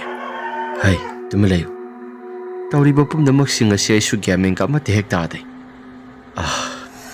ꯈꯪꯗ꯭ꯔꯦ, ꯇꯧꯔꯤꯕ ꯄꯨꯝꯅꯃꯛꯁꯤꯡ ꯑꯁꯤ ꯀꯔꯤ ꯀꯔꯝ ꯇꯧꯔꯒ ꯃꯈꯣꯜ ꯑꯁꯤ ꯊꯣꯛꯂꯛꯂꯤꯕꯅꯣ?" ꯑꯁꯤ ꯍꯥꯏꯔꯒ ꯁ꯭ꯌꯥꯝ ꯑꯃꯗꯤ ꯂꯩꯃꯁꯨ ꯃꯀꯣꯛ ꯑꯁꯤ ꯉꯥꯎꯕ ꯃꯈꯩ ꯈꯟꯕ ꯌꯥꯕ ꯈꯜꯂꯤ꯫ ꯉꯥꯏꯍꯥꯛꯇꯪ ꯂꯩꯔꯕ ꯃꯇꯨꯡꯗ ꯆꯞ ꯍꯦꯛꯇ ꯂꯣꯏꯅ ꯂꯦꯞꯈꯤ꯫ ꯂꯩꯃꯅ, "ꯌꯥꯔꯦꯁꯤ, ꯑꯩꯈꯣꯏꯒꯤ ꯂꯩꯀꯥꯏ ꯑꯁꯤ ꯀꯅꯥꯒꯨꯝꯕ ꯑꯃ ꯁꯤꯒꯗꯧꯔꯕ ꯖꯥꯠꯂꯥ? ꯁꯨꯃꯥꯏꯅ ꯃꯤ ꯁꯤꯔꯝꯗꯥꯏꯒꯨꯝꯕꯁꯤ ꯁꯈꯤꯅꯥ ꯈꯔꯗꯤ ꯑꯗꯨꯝ ꯎꯠꯄ ꯇꯥꯏꯅꯦ." "ꯎꯠꯄꯅꯤ, ꯑꯗꯨꯕꯨ ꯑꯩꯈꯣꯏꯒꯤ ꯂꯩꯀꯥꯏꯒꯤ ꯃꯤ ꯁꯤꯔꯝꯗꯥꯏꯒꯤ ꯃꯇꯝꯗ ꯑꯩꯈꯣꯏꯒꯤ ꯋꯥꯄꯜ ꯑꯁꯤꯗꯗꯤ ꯁꯈꯤꯅꯥ ꯑꯃꯠꯇ ꯎꯠꯇꯦ꯫ ꯃꯃꯥꯡ ꯊꯪꯕꯗ ꯂꯩꯔꯤꯕ ꯁꯤꯒꯤ ꯂꯩꯀꯥꯏꯒꯤ ꯃꯪꯐꯝ ꯑꯁꯤꯗ ꯁꯈꯤꯅꯥꯗꯤ ꯈꯔ ꯑꯗꯨꯃꯛ ꯎꯠꯄꯖꯥꯠꯅꯤ꯫ ꯑꯗꯨꯕꯨ ꯑꯩꯈꯣꯏꯒꯤ ꯂꯩꯀꯥꯏꯒꯤ ꯃꯪꯐꯝ ꯑꯁꯤꯗ ꯎꯠꯄ ꯈꯛꯇꯁꯨ ꯅꯠꯇꯅ ꯑꯩꯈꯣꯏꯒꯤ ꯂꯩꯔꯤꯕ ꯋꯥꯄꯜ ꯄꯔꯦꯡ ꯑꯁꯤꯗꯁꯨ ꯑꯗꯨꯃꯛ ꯁꯤꯒꯤ ꯁꯈꯤꯅꯥꯁꯤ ꯑꯗꯨꯃꯛ ꯎꯠꯂꯕ ꯖꯥꯠꯂꯥ? ꯑꯣꯟꯊꯣꯛꯅꯁꯨ ꯒ꯭ꯌꯥꯟ ꯃꯦꯟ ꯇꯥꯈꯤꯗ꯭ꯔꯦꯗ." ꯑꯁꯤ ꯍꯥꯏꯔꯒ ꯃꯈꯣꯏ ꯑꯅꯤꯁꯨ ꯑꯗꯨꯃꯛ ꯆꯪꯂꯛꯂꯤ꯫ ꯑꯁꯨꯝ ꯇꯧꯗꯅ ꯅꯣꯡ ꯉꯥꯜꯂꯛꯂꯤ꯫ ꯉꯔꯥꯡ ꯇꯧꯈꯤꯕ ꯄꯨꯝꯅꯃꯛꯁꯤꯡ ꯑꯗꯨ ꯀꯔꯤꯒꯨꯝꯕ ꯑꯃꯠꯇꯁꯨ ꯅꯤꯡꯁꯤꯡꯅꯗ꯭ꯔꯦ꯫ ꯆꯥꯛ ꯏꯁꯤꯡ ꯆꯥꯕ ꯇꯣꯛꯂꯕ ꯃꯇꯨꯡꯗ ꯁ꯭ꯌꯥꯝꯁꯨ ꯃꯍꯥꯛꯀꯤ ꯐꯥꯝꯅ ꯂꯩꯔꯤꯕ ꯃꯥꯏꯀꯩ ꯑꯁꯣꯝꯗ ꯑꯗꯨꯃꯛ ꯆꯠꯈ꯭ꯔꯦ꯫ ꯅꯨꯡꯁꯥ ꯀꯟꯈꯠꯂꯛꯄ ꯃꯇꯝꯅꯤ꯫ ꯑꯁꯣꯝꯗꯅ ꯏꯕꯣꯊꯣꯏ ꯃꯆꯤꯜꯗ ꯀꯩꯀꯩꯅꯣ ꯈꯔ ꯁꯣꯜꯂꯕ ꯃꯇꯨꯡꯗ ꯂꯥꯏꯙꯤ ꯁꯦꯒꯥꯏꯕ ꯑꯃ ꯃꯍꯥꯛꯅ ꯀꯩꯀꯩꯅꯣ ꯈꯔ ꯁꯣꯜꯂꯒ ꯃꯍꯥꯛꯁꯨ ꯊꯣꯡꯀꯥꯜ ꯇꯝꯅ ꯀꯅꯥꯒꯨꯝꯕ ꯑꯃꯠꯇ ꯈꯪꯍꯟꯗ ꯅꯨꯡꯊꯤꯜꯒꯤ ꯅꯨꯡꯁꯥ ꯀꯟꯈꯠꯂꯛꯄ ꯃꯤ ꯀꯅꯥꯒꯨꯝꯕ ꯑꯃꯠꯇ ꯃꯤꯆꯤꯛ ꯃꯤꯔꯥꯎꯈꯣꯜ ꯇꯥꯗꯅ ꯇꯨꯝꯅ ꯍꯤꯞꯅꯕ ꯃꯇꯝ ꯑꯗꯨꯗ ꯄ꯭ꯔꯞ ꯊꯣꯛꯂꯛꯂꯤ ꯀꯣꯟꯊꯣꯡ ꯇꯝꯅ꯫ ꯏꯕꯣꯊꯣꯏ ꯅꯣꯛꯐꯦꯠ ꯇꯧꯏ꯫ ꯃꯍꯥꯛꯀꯤ ꯏꯃꯨꯡ ꯃꯅꯨꯡꯒꯤ ꯃꯤꯑꯣꯏꯁꯤꯡ ꯑꯁꯤꯁꯨ ꯀꯅꯥꯒꯨꯝꯕ ꯑꯃꯠꯇ ꯌꯨꯝꯗꯒꯤ ꯃꯄꯥꯜ ꯊꯣꯛꯇꯦ꯫ ꯑꯗꯨꯒ ꯌꯨꯝꯊꯪꯅꯕꯗ ꯂꯩꯔꯤꯕ ꯃꯈꯣꯏ ꯁ꯭ꯌꯥꯝꯒꯤ ꯏꯃꯨꯡ ꯑꯁꯤꯁꯨ ꯀꯅꯥꯒꯨꯝꯕ ꯑꯃꯠꯇ ꯌꯨꯝꯗꯒꯤ ꯃꯄꯥꯜ ꯊꯣꯛꯇꯅ ꯂꯩꯔꯤꯉꯩ ꯃꯇꯝꯅꯤ꯫ ꯁ꯭ꯌꯥꯝꯕꯨꯗꯤ ꯐꯥꯝꯗ ꯆꯠꯈ꯭ꯔꯦ꯫ ꯃꯆꯥꯁꯤꯡ ꯑꯗꯨꯁꯨ ꯁ꯭ꯀꯨꯜ ꯂꯣꯏꯅ ꯆꯠꯅꯈꯤꯕ ꯇꯥꯟꯖꯥꯅꯤ꯫ ꯁꯤꯒꯤ ꯄꯣꯠꯂꯝ ꯑꯁꯤ ꯀꯣꯟꯊꯣꯡ ꯑꯁꯤꯗꯕꯨ ꯍꯦꯛ ꯊꯝꯂꯕꯗꯤ ꯀꯅꯥꯒꯨꯝꯕ ꯑꯃꯅ ꯃꯈꯣꯏꯒꯤ ꯌꯨꯝ ꯑꯁꯤꯗ ꯃꯈꯣꯏꯒꯤ ꯌꯨꯝꯒꯤ ꯃꯤꯑꯣꯏ ꯑꯃꯅ ꯁꯣꯛꯄꯨ ꯁꯣꯛꯂꯕꯗꯤ ꯁꯣꯛꯂꯤꯕ ꯃꯤꯁꯛ ꯑꯗꯣ ꯀꯔꯤꯒꯨꯝꯕ ꯑꯃꯗꯤ ꯑꯗꯨꯝ ꯇꯧꯔꯒꯗꯕꯅꯤ. ꯐꯔꯦ, ꯑꯩꯁꯨ ꯃꯁꯤ ꯀꯩꯅꯣ ꯈꯔ ꯇꯧꯔꯒ ꯃꯐꯝ ꯑꯁꯤꯗ ꯑꯩꯁꯨ ꯄ꯭ꯔꯞ ꯊꯝꯂꯝꯂꯕ ꯃꯇꯨꯡꯗ ꯌꯨꯝ ꯃꯅꯨꯡꯗ ꯈꯔ ꯊꯨꯅ ꯆꯪꯈ꯭ꯔꯒꯦ. ꯑꯁꯤ ꯍꯥꯏꯔꯝꯂꯕ ꯃꯇꯨꯡꯗ ꯏꯕꯣꯊꯣꯏ ꯃꯤꯔꯛ ꯅꯥꯔꯛ ꯈꯔ ꯌꯦꯡꯂꯕ ꯃꯇꯨꯡꯗ ꯄꯣꯠ ꯑꯗꯨ ꯊꯅꯝꯂꯤ. ꯑꯁꯨꯝꯅ ꯍꯦꯛ ꯊꯝꯈꯤꯕ ꯃꯇꯝ ꯑꯗꯨꯗ ꯅꯨꯡꯁꯥ ꯀꯟꯈꯠꯂꯛꯄ ꯃꯇꯝ, ꯅꯨꯡꯊꯤꯜꯒꯤ ꯃꯇꯝꯅ ꯀꯣꯏꯁꯤꯜꯂꯤ. ꯉꯥꯏꯍꯥꯛꯇꯪ ꯇꯨꯝꯊꯒꯦ ꯍꯥꯏꯗꯅ ꯇꯧꯕ ꯃꯇꯝꯅꯤ. ꯂꯩꯃꯅ, ꯑꯁ, ꯇꯨꯝꯊꯕꯁꯨ ꯑꯃꯠꯇ ꯍꯦꯛ ꯌꯥꯗꯦ. ꯅꯍꯥꯟꯈꯩꯗꯤ ꯇꯨꯝꯊꯕ ꯑꯗꯨꯝ ꯌꯥꯕꯅꯤ. ꯑꯩꯕꯨ ꯇꯨꯝꯕꯁꯦ ꯌꯥꯗ꯭ꯔꯕꯅꯤꯅ ꯗꯨꯀꯥꯟꯗ ꯍꯥꯏꯐꯦꯠꯇꯪ ꯊꯣꯛꯂꯒ ꯀ꯭ꯋꯥ ꯑꯃꯨꯛꯇꯪ ꯆꯥꯔꯨꯒꯦ. ꯑꯁꯤ ꯍꯥꯏꯔꯒ ꯊꯣꯡ ꯂꯣꯟꯁꯤꯜꯂꯝꯂꯕ ꯃꯇꯨꯡꯗ ꯗꯨꯀꯥꯟ ꯇꯥꯅ ꯄ꯭ꯔꯞ ꯂꯥꯛꯂꯤ ꯂꯩꯃꯁꯨ. ꯑꯍꯥꯟꯕ ꯊꯣꯛꯄꯗ ꯀꯔꯤꯒꯨꯝꯕ ꯑꯃꯠꯇꯁꯨ ꯎꯗꯦ. ꯀ꯭ꯋꯥ ꯃꯇꯞ ꯑꯃ ꯂꯩꯔꯕ ꯃꯇꯨꯡꯗ ꯆꯥꯗꯅ ꯆꯪꯂꯛꯏ. ꯑꯁ, ꯅꯨꯡꯊꯤꯜꯒꯤ ꯃꯇꯝ ꯑꯁꯤꯗ ꯁꯥꯅꯒ ꯁꯥꯕꯅꯤ. ꯌꯨꯝꯗꯒꯤ ꯃꯄꯥꯜ ꯑꯃꯠꯇꯁꯨ ꯊꯣꯛꯅꯗꯦ. ꯏꯆꯥꯁꯤꯡ ꯑꯗꯨꯕꯨ ꯁ꯭ꯀꯨꯜꯗ ꯀꯔꯝ ꯇꯧꯔꯝꯒꯗꯕ? ꯑꯁꯨꯛ ꯌꯥꯝꯅ ꯁꯥꯔꯤꯁꯤꯅꯗꯤ ꯁ꯭ꯀꯨꯜꯗꯁꯨ ꯁꯥꯔꯝꯕ ꯌꯥꯏꯅ. ꯑꯁꯤ ꯍꯥꯏꯔꯒ ꯑꯗꯨꯝ ꯂꯥꯛꯄꯅꯤ. ꯊꯣꯡꯒꯥꯜ ꯃꯄꯥ ꯑꯁꯤꯗ ꯍꯦꯛ ꯌꯧꯔꯛꯄ ꯃꯇꯝ ꯑꯗꯨꯗ ꯃꯈꯣꯏꯒꯤ ꯊꯣꯡꯒꯥꯜ ꯑꯗꯨꯗ ꯂꯥꯏꯙꯤꯕꯤ ꯐꯤꯕꯝ ꯀꯥꯏꯔꯕ ꯑꯃ ꯎꯔꯝꯃꯤ. ꯂꯥꯇꯣꯟꯗ ꯀꯩꯅꯣ ꯈꯔ ꯍꯥꯞꯂꯒ ꯊꯅꯝꯃꯤ. ꯂꯥꯏꯙꯤ ꯅꯠꯇ꯭ꯔꯥ? ꯃꯥꯅꯤ. ꯀꯅꯥꯅ ꯊꯅꯝꯂꯤꯕꯁꯤꯗꯤ? ꯑꯁ, ꯊꯨꯏ. ꯑꯁꯤ ꯍꯥꯏꯔꯒ ꯂꯩꯃꯅ ꯈꯣꯡꯄꯥꯛꯅ ꯀꯥꯎꯁꯤꯜꯂꯒ ꯈꯣꯡꯄꯥꯛ ꯑꯗꯨꯅ ꯈꯣꯠꯇꯣꯛꯂꯒ ꯈꯣꯡꯕꯥꯟ ꯇꯝꯅ ꯀꯥꯎꯊꯈ꯭ꯔꯦ. ꯈꯣꯡꯕꯥꯟ ꯇꯝꯅ ꯀꯥꯎꯈ꯭ꯔꯦ ꯍꯥꯏꯕꯒꯤ ꯋꯥꯅꯤ, ꯃꯍꯥꯛꯀꯤ ꯃꯁꯥꯗꯁꯨ ꯎꯟꯁꯥꯗ ꯈꯔ ꯁꯣꯛꯈ꯭ꯔꯦ. ꯐꯔꯦ, ꯌꯨꯝꯗ ꯈꯔ ꯊꯨꯅ ꯆꯪꯂꯒꯦ. ꯑꯁꯤ ꯍꯥꯏꯔꯒ ꯑꯗꯨꯃꯛ ꯄ꯭ꯔꯞ ꯆꯪꯂꯛꯏ. ꯉꯥꯏꯍꯥꯛꯇꯪ ꯂꯩꯔꯕ ꯃꯇꯨꯡꯗ ꯃꯍꯥꯛꯁꯨ ꯎꯏꯔꯨꯝ ꯁꯥꯔꯨꯝ ꯇꯧꯊꯕ ꯍꯧꯔꯛꯂꯤ. ꯀ꯭ꯋꯥ ꯃꯇꯞ ꯑꯃ ꯆꯥꯈꯤꯕꯗꯒꯤ ꯍꯧꯔꯒ ꯂꯩꯃ ꯑꯗꯨꯃꯛ ꯎꯏꯔꯨꯝ ꯁꯥꯔꯨꯝ ꯇꯧꯕ ꯍꯧꯔꯛꯂꯤ. ꯑꯁꯨꯝꯅ ꯉꯥꯏꯍꯥꯛꯇꯪꯒꯤ ꯃꯇꯨꯡꯗ ꯂꯩꯃꯁꯨ ꯑꯗꯨꯃꯛ ꯇꯨꯝꯊꯈ꯭ꯔꯦ. ꯃꯍꯥꯛꯀꯤ ꯃꯃꯪ ꯑꯗꯨꯗ ꯂꯥꯏꯙꯤ ꯑꯃ ꯃꯍꯥꯛꯀꯤ ꯃꯈꯣꯡ ꯊꯪꯕ ꯁꯔꯨꯛ ꯑꯗꯣꯝꯗ ꯂꯩꯔꯤꯕ ꯈꯣꯡꯌꯥ ꯑꯗꯣꯝꯗ ꯃꯈ꯭ꯋꯥꯡ ꯇꯪꯈꯥꯏ ꯑꯃ ꯁꯦꯠꯇꯠꯂꯒ ꯏꯅ ꯕꯤꯔꯕꯤꯔ ꯂꯥꯎꯅ ꯀꯥꯞꯂꯒ ꯃꯈꯨꯠꯇ ꯊꯥꯡꯖꯧ ꯑꯃ ꯄꯥꯏꯔꯒ ꯃꯍꯥꯛꯁꯤ ꯌꯥꯡꯈꯥꯏꯒꯦ ꯍꯥꯏꯗꯅ ꯂꯥꯏꯙꯤ ꯑꯗꯨꯅ ꯆꯣꯡꯁꯤꯜꯂꯛꯏ. ꯇꯧꯔꯤꯕ ꯄꯨꯝꯅꯃꯛꯁꯤꯡ ꯑꯁꯤ ꯂꯩꯃꯁꯨ ꯀꯔꯤꯅꯣ ꯍꯥꯏꯗꯅ ꯒ꯭ꯌꯥꯟ ꯃꯦꯟꯒ ꯑꯃꯠꯇ ꯍꯦꯛ ꯇꯥꯗꯦ. ꯂꯩꯃꯁꯨ ꯃꯁꯥꯁꯤ ꯌꯥꯝꯅ ꯀꯟꯅ ꯀꯤꯈꯤꯕꯅ ꯌꯥꯝꯅ ꯀꯟꯅ ꯂꯥꯎꯔꯒ ꯃꯁꯥꯁꯤ ꯊꯛ ꯅꯤꯛꯄ ꯃꯈꯩ ꯈꯥꯡꯂꯤ. ꯃꯤꯀꯞ ꯊꯣꯔꯛꯂꯤ. ꯂꯩꯃ ꯀꯔꯤ ꯃꯇꯧꯅꯣ ꯍꯥꯏꯗꯅ ꯋꯥꯈꯜꯗꯁꯨ ꯈꯜꯂꯤ. ꯏꯁ, ꯍꯧꯖꯤꯛꯀꯤꯗꯨꯕꯨ ꯑꯩꯒꯤ ꯋꯥꯈꯜꯅꯔꯥ ꯅꯠꯇ꯭ꯔꯒ ꯀꯔꯤꯅꯣ? ꯑꯩꯒꯤ ꯏꯁꯥꯁꯤ ꯍꯧꯖꯤꯛꯀꯤꯗꯨꯗꯤ ꯇꯁꯦꯡꯅ ꯃꯪꯅꯤꯗ, ꯃꯥꯅꯤꯗ. ꯑꯁꯤ ꯍꯥꯏꯔꯒ ꯂꯩꯃꯁꯨ ꯂꯩꯔꯝꯃꯤ. ꯉꯥꯏꯍꯥꯛꯇꯪꯒꯤ ꯃꯇꯨꯡꯗ ꯂꯩꯃꯁꯨ ꯇꯨꯝꯊꯕ ꯑꯃꯠꯇ ꯍꯦꯛ ꯌꯥꯗ꯭ꯔꯦ. ꯐꯅ ꯀꯨꯏꯅ ꯇꯨꯝꯊꯅꯕ ꯍꯣꯠꯅꯩ ꯑꯗꯨꯕꯨ ꯌꯥꯗ꯭ꯔꯦ. ꯂꯩꯃꯅ, ꯇꯨꯝꯊꯕꯁꯤꯁꯨ ꯑꯃꯠꯇ ꯌꯥꯗ꯭ꯔꯕ? ꯐꯔꯦ, ꯇꯨꯝꯊꯕꯁꯨ ꯌꯥꯗ꯭ꯔꯕꯅꯤ나 ꯃꯈꯥ ꯇꯥꯅ ꯇꯨꯝꯗꯅ ꯑꯩꯁꯦ ꯑꯗꯨꯃꯛ ꯂꯩꯔꯒꯦ. ꯑꯁꯤ ꯍꯥꯏꯔꯒ ꯂꯩꯃꯁꯨ ꯀꯔꯤꯒꯨꯝꯕ ꯑꯃꯠꯇ ꯍꯦꯛ ꯇꯨꯝꯊꯕ ꯇꯧꯗ ꯑꯗꯨꯃꯛ ꯂꯩꯔꯝꯃꯤ. ꯉꯥꯏꯍꯥꯛꯇꯪꯒꯤ ꯃꯇꯨꯡꯗ ꯃꯆꯥꯅꯨꯄꯤ ꯑꯇꯣꯝꯕꯤꯁꯤ ꯂꯥꯛꯂꯤ. ꯁ꯭ꯀꯨꯜ ꯍꯜꯂꯛꯂꯕꯅꯤ. ꯏꯆꯥꯇꯣꯝꯕꯤ, ꯅꯪ ꯂꯥꯛꯑꯕ꯭ꯔꯥ? ꯃꯃꯥ ꯂꯥꯛꯑꯦ. ꯑꯁꯤ ꯍꯥꯏꯔꯒ ꯊꯣꯏꯅꯥꯎꯁꯨ ꯁ꯭ꯀꯨꯜ ꯂꯥꯛꯄꯗꯨꯗ ꯃꯃꯥ ꯂꯩꯃꯅ, ꯁꯦ ꯆꯥꯛ ꯊꯤꯕꯤꯔꯒꯦ ꯂꯥꯎꯁꯤ. ꯑꯁꯤ ꯍꯥꯏꯔꯒ ꯆꯥꯛ ꯊꯤꯅꯕ ꯍꯥꯏꯗꯅ ꯇꯧꯔꯛꯄꯅꯤ. ꯑꯗꯨꯕꯨ ꯊꯣꯏꯅꯥꯎꯒꯤ ꯃꯃꯤꯠꯇ ꯀꯩꯅꯣ ꯈꯔ ꯎꯕ ꯍꯧꯔꯛꯂꯤ. ꯃꯈꯣꯏꯒꯤ ꯌꯨꯝ ꯑꯁꯤꯗ ꯍꯥꯟꯅ ꯀꯅꯥꯒꯨꯝꯕ ꯑꯃꯠꯇꯁꯨ ꯂꯩꯕ ꯅꯠꯇꯦ. ꯌꯨꯝ ꯑꯁꯤ ꯃꯈꯣꯏ 5 ꯈꯛꯇ ꯂꯩꯖꯕꯅꯤ, ꯏꯪꯅ ꯆꯤꯛꯅ.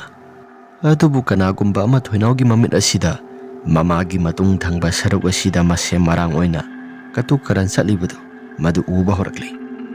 ꯆꯠꯂꯤꯕꯗꯨꯁꯨ ꯃꯁꯝ ꯃꯅꯥ ꯏꯐꯥ ꯐꯥꯔꯒ ꯀꯩꯒꯨꯝꯕ ꯑꯃ ꯏꯇꯧ ꯇꯧꯔꯒ ꯎꯕ ꯐꯪꯏ. ꯊꯣꯏꯅꯥꯎꯅ, ꯃꯃꯥꯒꯤ ꯇꯨꯡꯊꯪꯕ ꯁꯔꯨꯛꯇ ꯆꯠꯂꯤꯕ ꯃꯤꯁꯛ ꯑꯗꯨ ꯀꯅꯥꯅꯣ? ꯏꯆꯥꯇꯣꯝꯕꯤ, ꯀꯅꯥꯅꯣ? ꯀꯅꯥ ꯆꯠꯂꯒꯦ? ꯅꯪꯒꯤ ꯇꯨꯡꯊꯪꯕ ꯁꯔꯨꯛ ꯑꯁꯤꯗ ꯀꯇꯨꯛ ꯀꯔꯟ ꯆꯠꯂꯤꯕꯗꯣ? ꯊꯣꯏꯅꯥꯎꯒꯤ ꯃꯃꯤꯠꯇ ꯆꯠꯂꯤꯕ ꯅꯨꯄꯤꯗꯣ ꯃꯁꯝ ꯃꯅꯥ ꯏꯐꯥ ꯐꯥꯔꯒ ꯅꯣꯛꯐꯦꯠ ꯑꯗꯨꯝ ꯇꯧꯔꯒ ꯀꯇꯨꯛ ꯀꯔꯟ ꯃꯃꯥꯒꯤ ꯃꯇꯨꯡ ꯑꯗꯨꯗ ꯀꯨꯐꯦꯠ ꯀꯥꯐꯦꯠ ꯑꯗꯨꯃꯛ ꯆꯠꯂꯤꯕꯗꯨ ꯎꯔꯝꯃꯤ. ꯇꯧꯔꯤꯕ ꯄꯨꯝꯅꯃꯛꯁꯤꯡ ꯑꯁꯤ ꯊꯣꯏꯅꯥꯎꯗꯤ ꯃꯁꯥꯁꯤ ꯀꯤꯕꯅꯁꯨ ꯌꯥꯗ꯭ꯔꯦ. ꯏꯆꯥꯊꯣꯏꯕꯤ, ꯀꯇꯨꯛ ꯀꯔꯟ ꯉꯥꯡꯉꯛꯀꯅꯨ. ꯀꯅꯥꯒꯨꯝꯕ ꯑꯃꯠꯇꯁꯨ ꯆꯠꯇꯦ. ꯃꯃꯥ ꯏꯊꯟꯇꯅꯤ ꯂꯩꯔꯤꯁꯤ. ꯃꯃꯥ ꯆꯠꯂꯤ. ꯃꯃꯥꯒꯤ ꯇꯨꯡ ꯑꯗꯨꯗ ꯀꯅꯥꯒꯨꯝꯕ ꯑꯃ ꯀꯇꯨꯛ ꯀꯔꯟ ꯑꯗꯨꯃꯛ ꯆꯠꯂꯤ. ꯑꯗꯨꯝꯅ ꯆꯥꯟꯅꯅ ꯍꯦꯛ ꯍꯥꯏꯔꯛꯄ ꯃꯇꯝ ꯑꯗꯨꯗ ꯂꯩꯃꯁꯨ ꯇꯨꯡ ꯑꯣꯟꯊꯣꯛꯇꯨꯅ ꯌꯦꯡꯉꯤ. ꯑꯗꯨꯕꯨ ꯀꯅꯥꯒꯨꯝꯕ ꯑꯃꯠꯇꯁꯨ ꯂꯩꯔꯝꯗꯦ.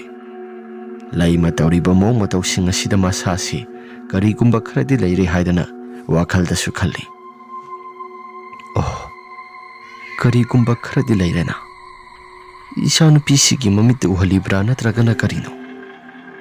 ꯑꯁꯤ ꯍꯥꯏꯔꯒ ꯂꯩꯃꯁꯨ ꯋꯥꯈꯜ ꯖꯥꯠ ꯌꯥꯝꯅ ꯈꯜꯂꯝꯃꯤ꯫ ꯉꯥꯏꯍꯥꯛꯇꯪꯒꯤ ꯃꯇꯨꯡꯗ ꯃꯆꯥꯅꯨꯄꯤ ꯌꯥꯏꯃ ꯑꯃꯁꯨꯡ ꯑꯍꯜꯁꯨ ꯂꯥꯛꯂꯦ꯫ ꯃꯆꯥꯅꯨꯄꯤ ꯑꯍꯜꯗꯤ ꯀꯩꯁꯨ ꯊꯣꯏꯗꯣꯛꯄ ꯑꯃꯠꯇ ꯈꯪꯗꯦ, ꯑꯗꯨꯝ ꯇꯨꯃꯤꯟꯅ ꯆꯪꯈ꯭ꯔꯦ꯫ ꯌꯥꯏꯃꯁꯨ ꯑꯗꯨꯝ ꯃꯉꯥꯏ꯫ ꯃꯃꯥ, ꯅꯨꯃꯤꯗꯥꯡꯒꯤ ꯆꯥꯛ ꯑꯁꯤ ꯈꯔ ꯊꯨꯅ ꯂꯣꯏꯔꯒ ꯆꯥꯛ ꯆꯥꯅꯕ ꯇꯧꯔꯁꯤ꯫ ꯆꯥꯛꯁꯨ ꯌꯥꯝꯅ ꯂꯥꯝꯃꯤ꯫ ꯍꯣꯏ, ꯅꯣꯏꯕꯨ ꯆꯥꯛ ꯌꯥꯝꯅ ꯂꯥꯝꯂꯕꯣ?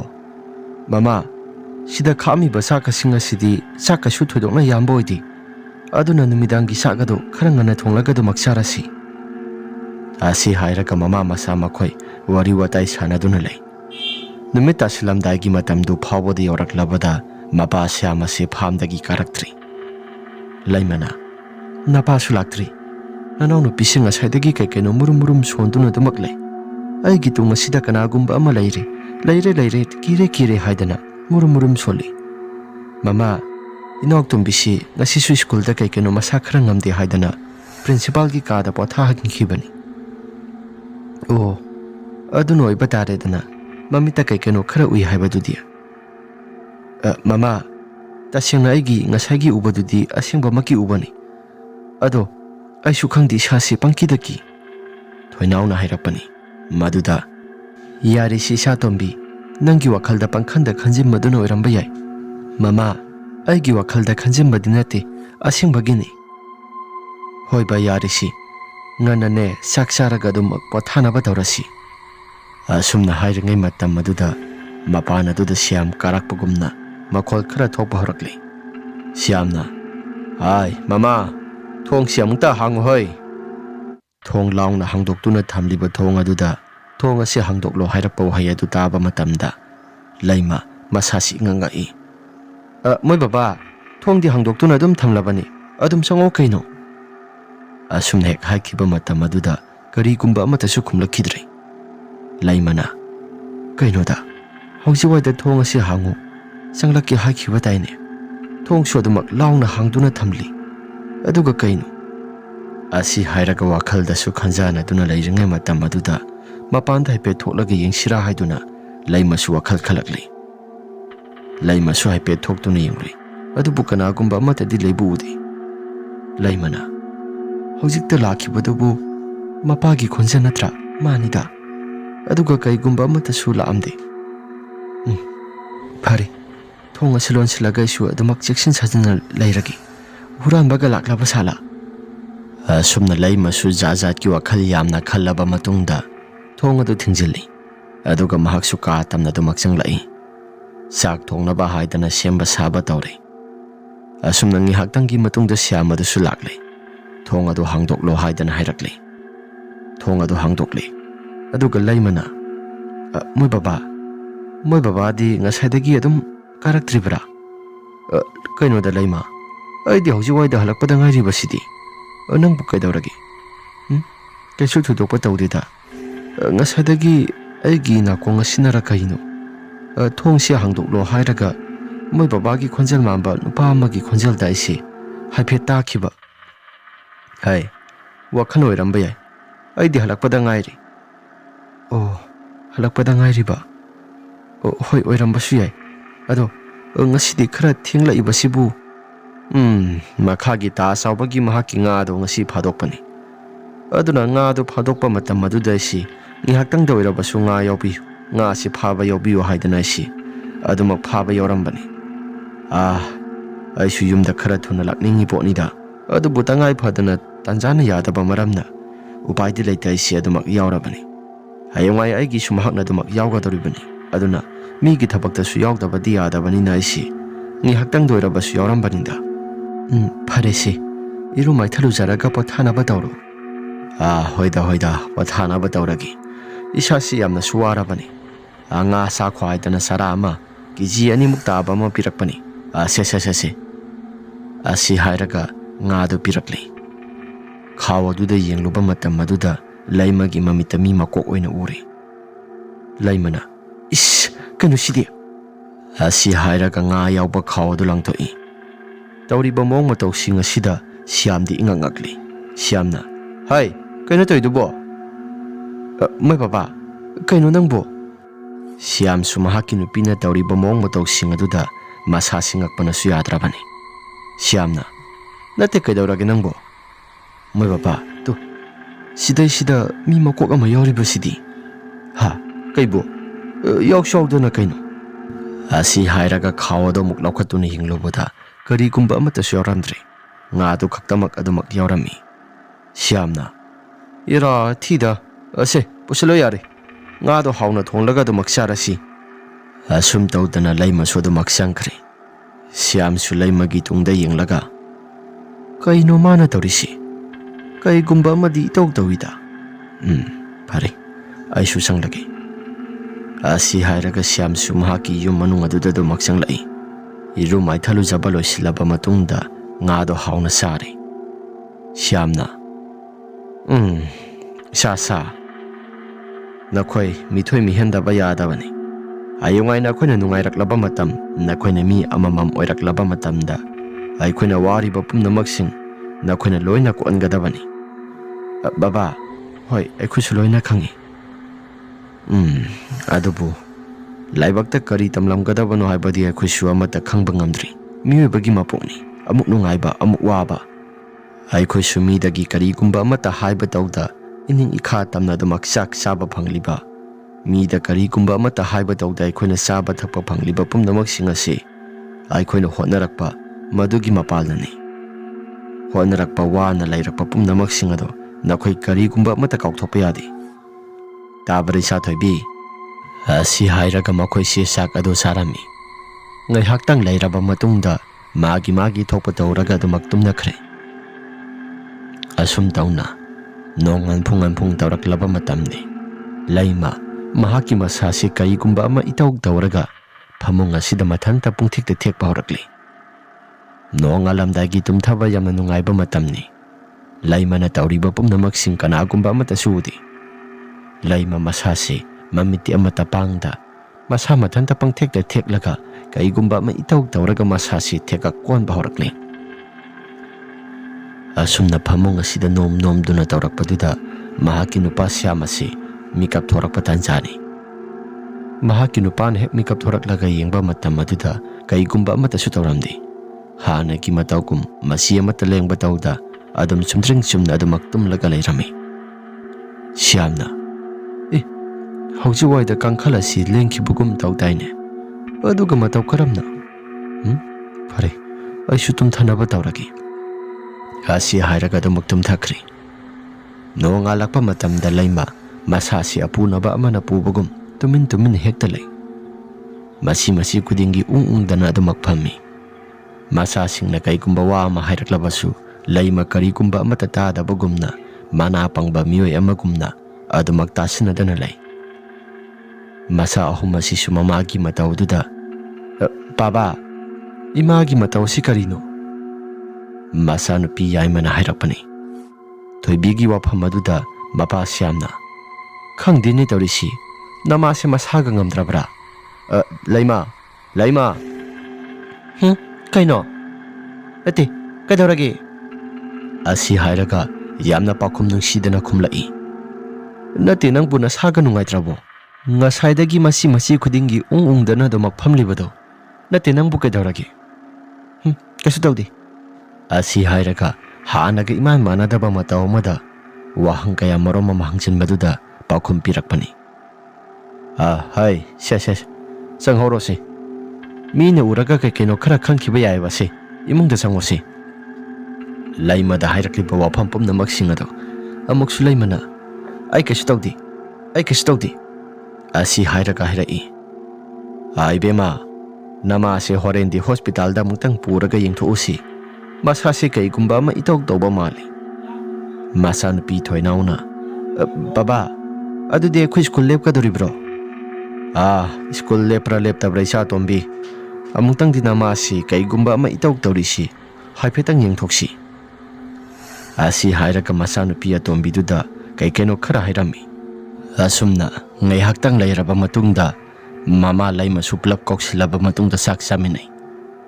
Laima ahanbada sak saw haiba yaramdi. adum tumina yengduna lay saruk mapana duda phamlaga masanupi hal thadoina ima sagadu gyan tana saroba si na sadu ngamdrabo asi hairaga laibak aduda sokya haidana tawroi adubu mama laimana chai solakanu aigi laibak asida solakanu aigi sadasu solakanu masanupi ahumado mama laimagi matawduda ingakngakli ima kadawraga nangbo aingonda ima korokanu asi hairaga masanupi ahum aduda khana yengi thadoina si hoiba ima kauraroigeba saga se gyan tana mukta sasilose asi hairaga mama laimana sak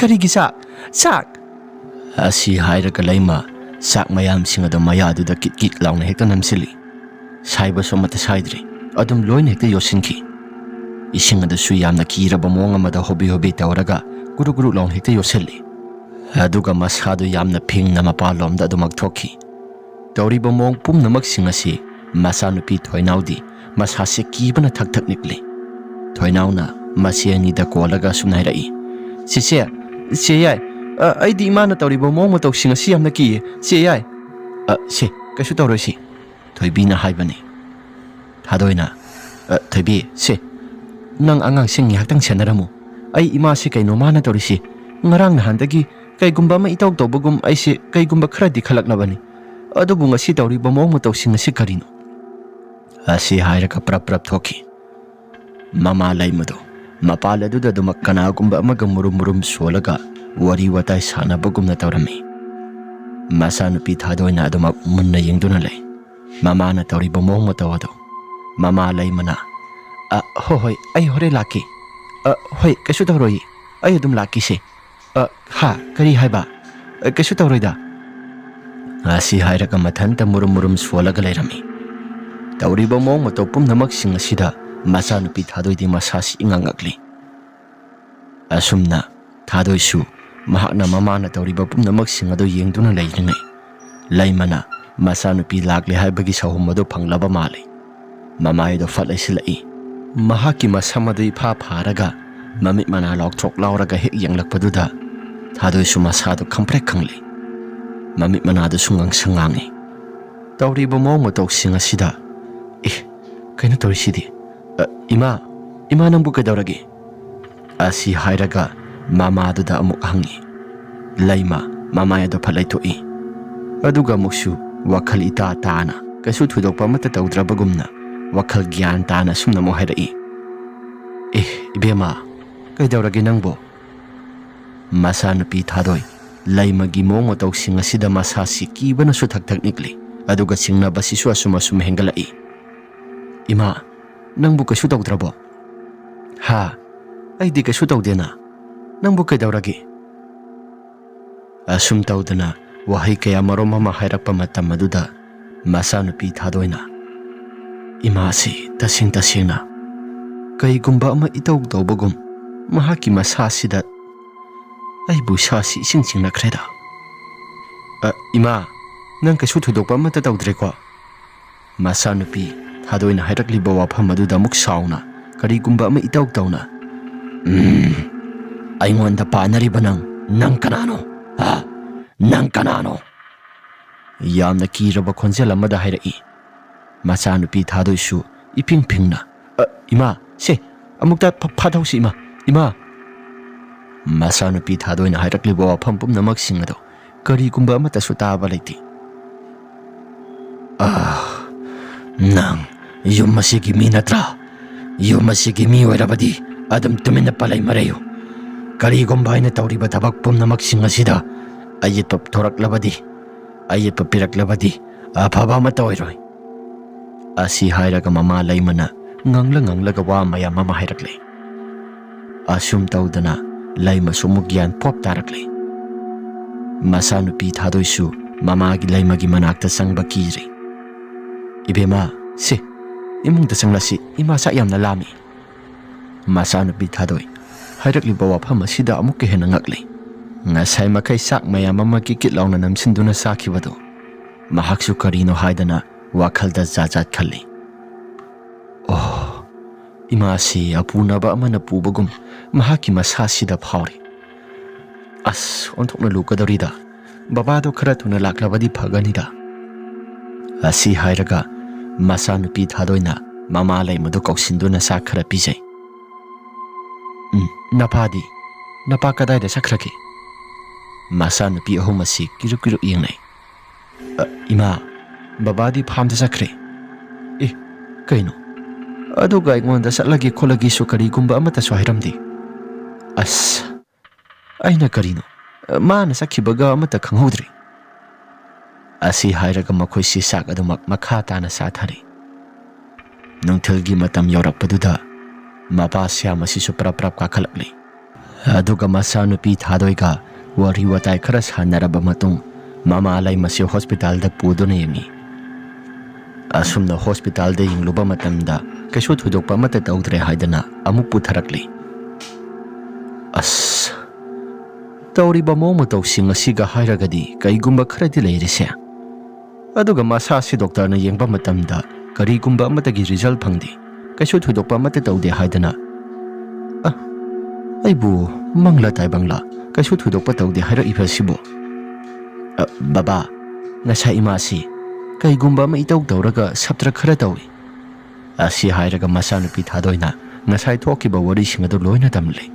Maduda mapana kaigumba khara leire. Namasi aduna isa thoibi nang khara seksilo.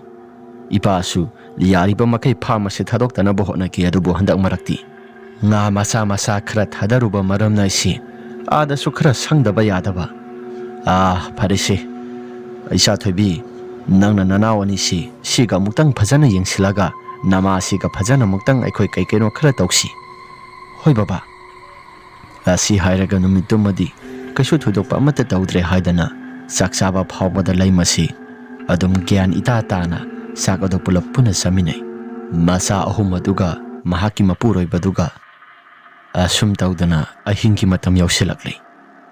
Laima nungaina tumtharurabani. Adubu masasi puk hogwalaklaga masasi chaptingba makai mamit asi usilaga mapal tamna dumak thokri. Mapal asida murum suana kanagumba amaga wari watai sanabagumna laimagi mahaki wakhalda kaigumba maikhan khallaga wari watai sanaduna laikri. Asumna kanagumba ama thoki haidana sahum khara phangba matam maduda syam sukarino haidana masasi amuk puk hogwalakli. Mamang thong asidi kanana hangdokliba.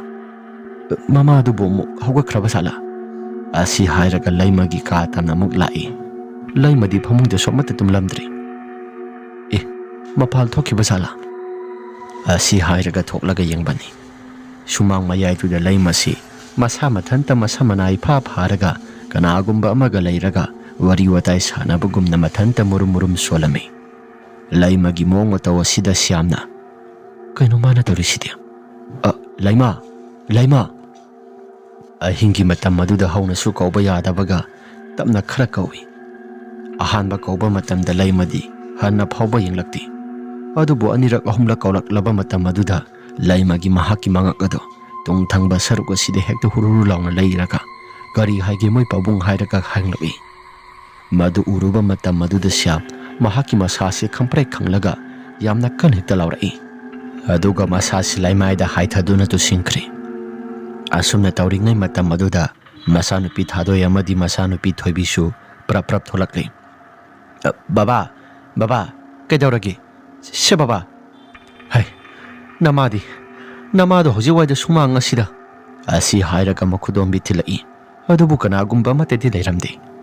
Masanupi thoibi amadi thadoi su yengi. Baba kanagumba mata leiti se Imadi imungda leiramba yaina. Baba se sangsilaw. Asi hairaga pusili. Mapadusu ingakna. Kainoda hausing yaktangki mamangda sumang mayai sida kanagumba amaga wari watai sanabagumna leirambani. Asi hairaga imung tamna prap sanglai. Thong asisu thingsilli. Thong si gam launa hekta thingzinba matam maduda makhoi su masasi kaigumba khara itaw tawi.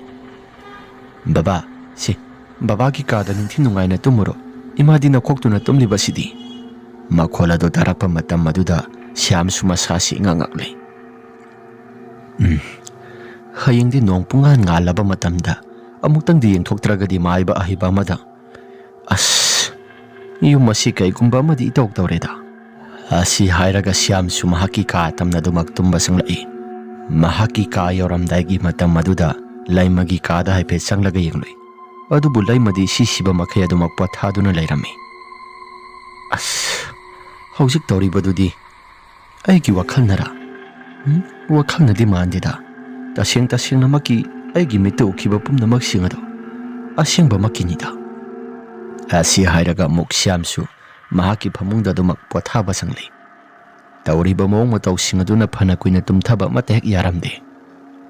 Asomdana ahingi matam maduda ibote yana kha thangba saruk adomda thoraklaga machilda laiwatin wa khara solaga asumna chukhalai.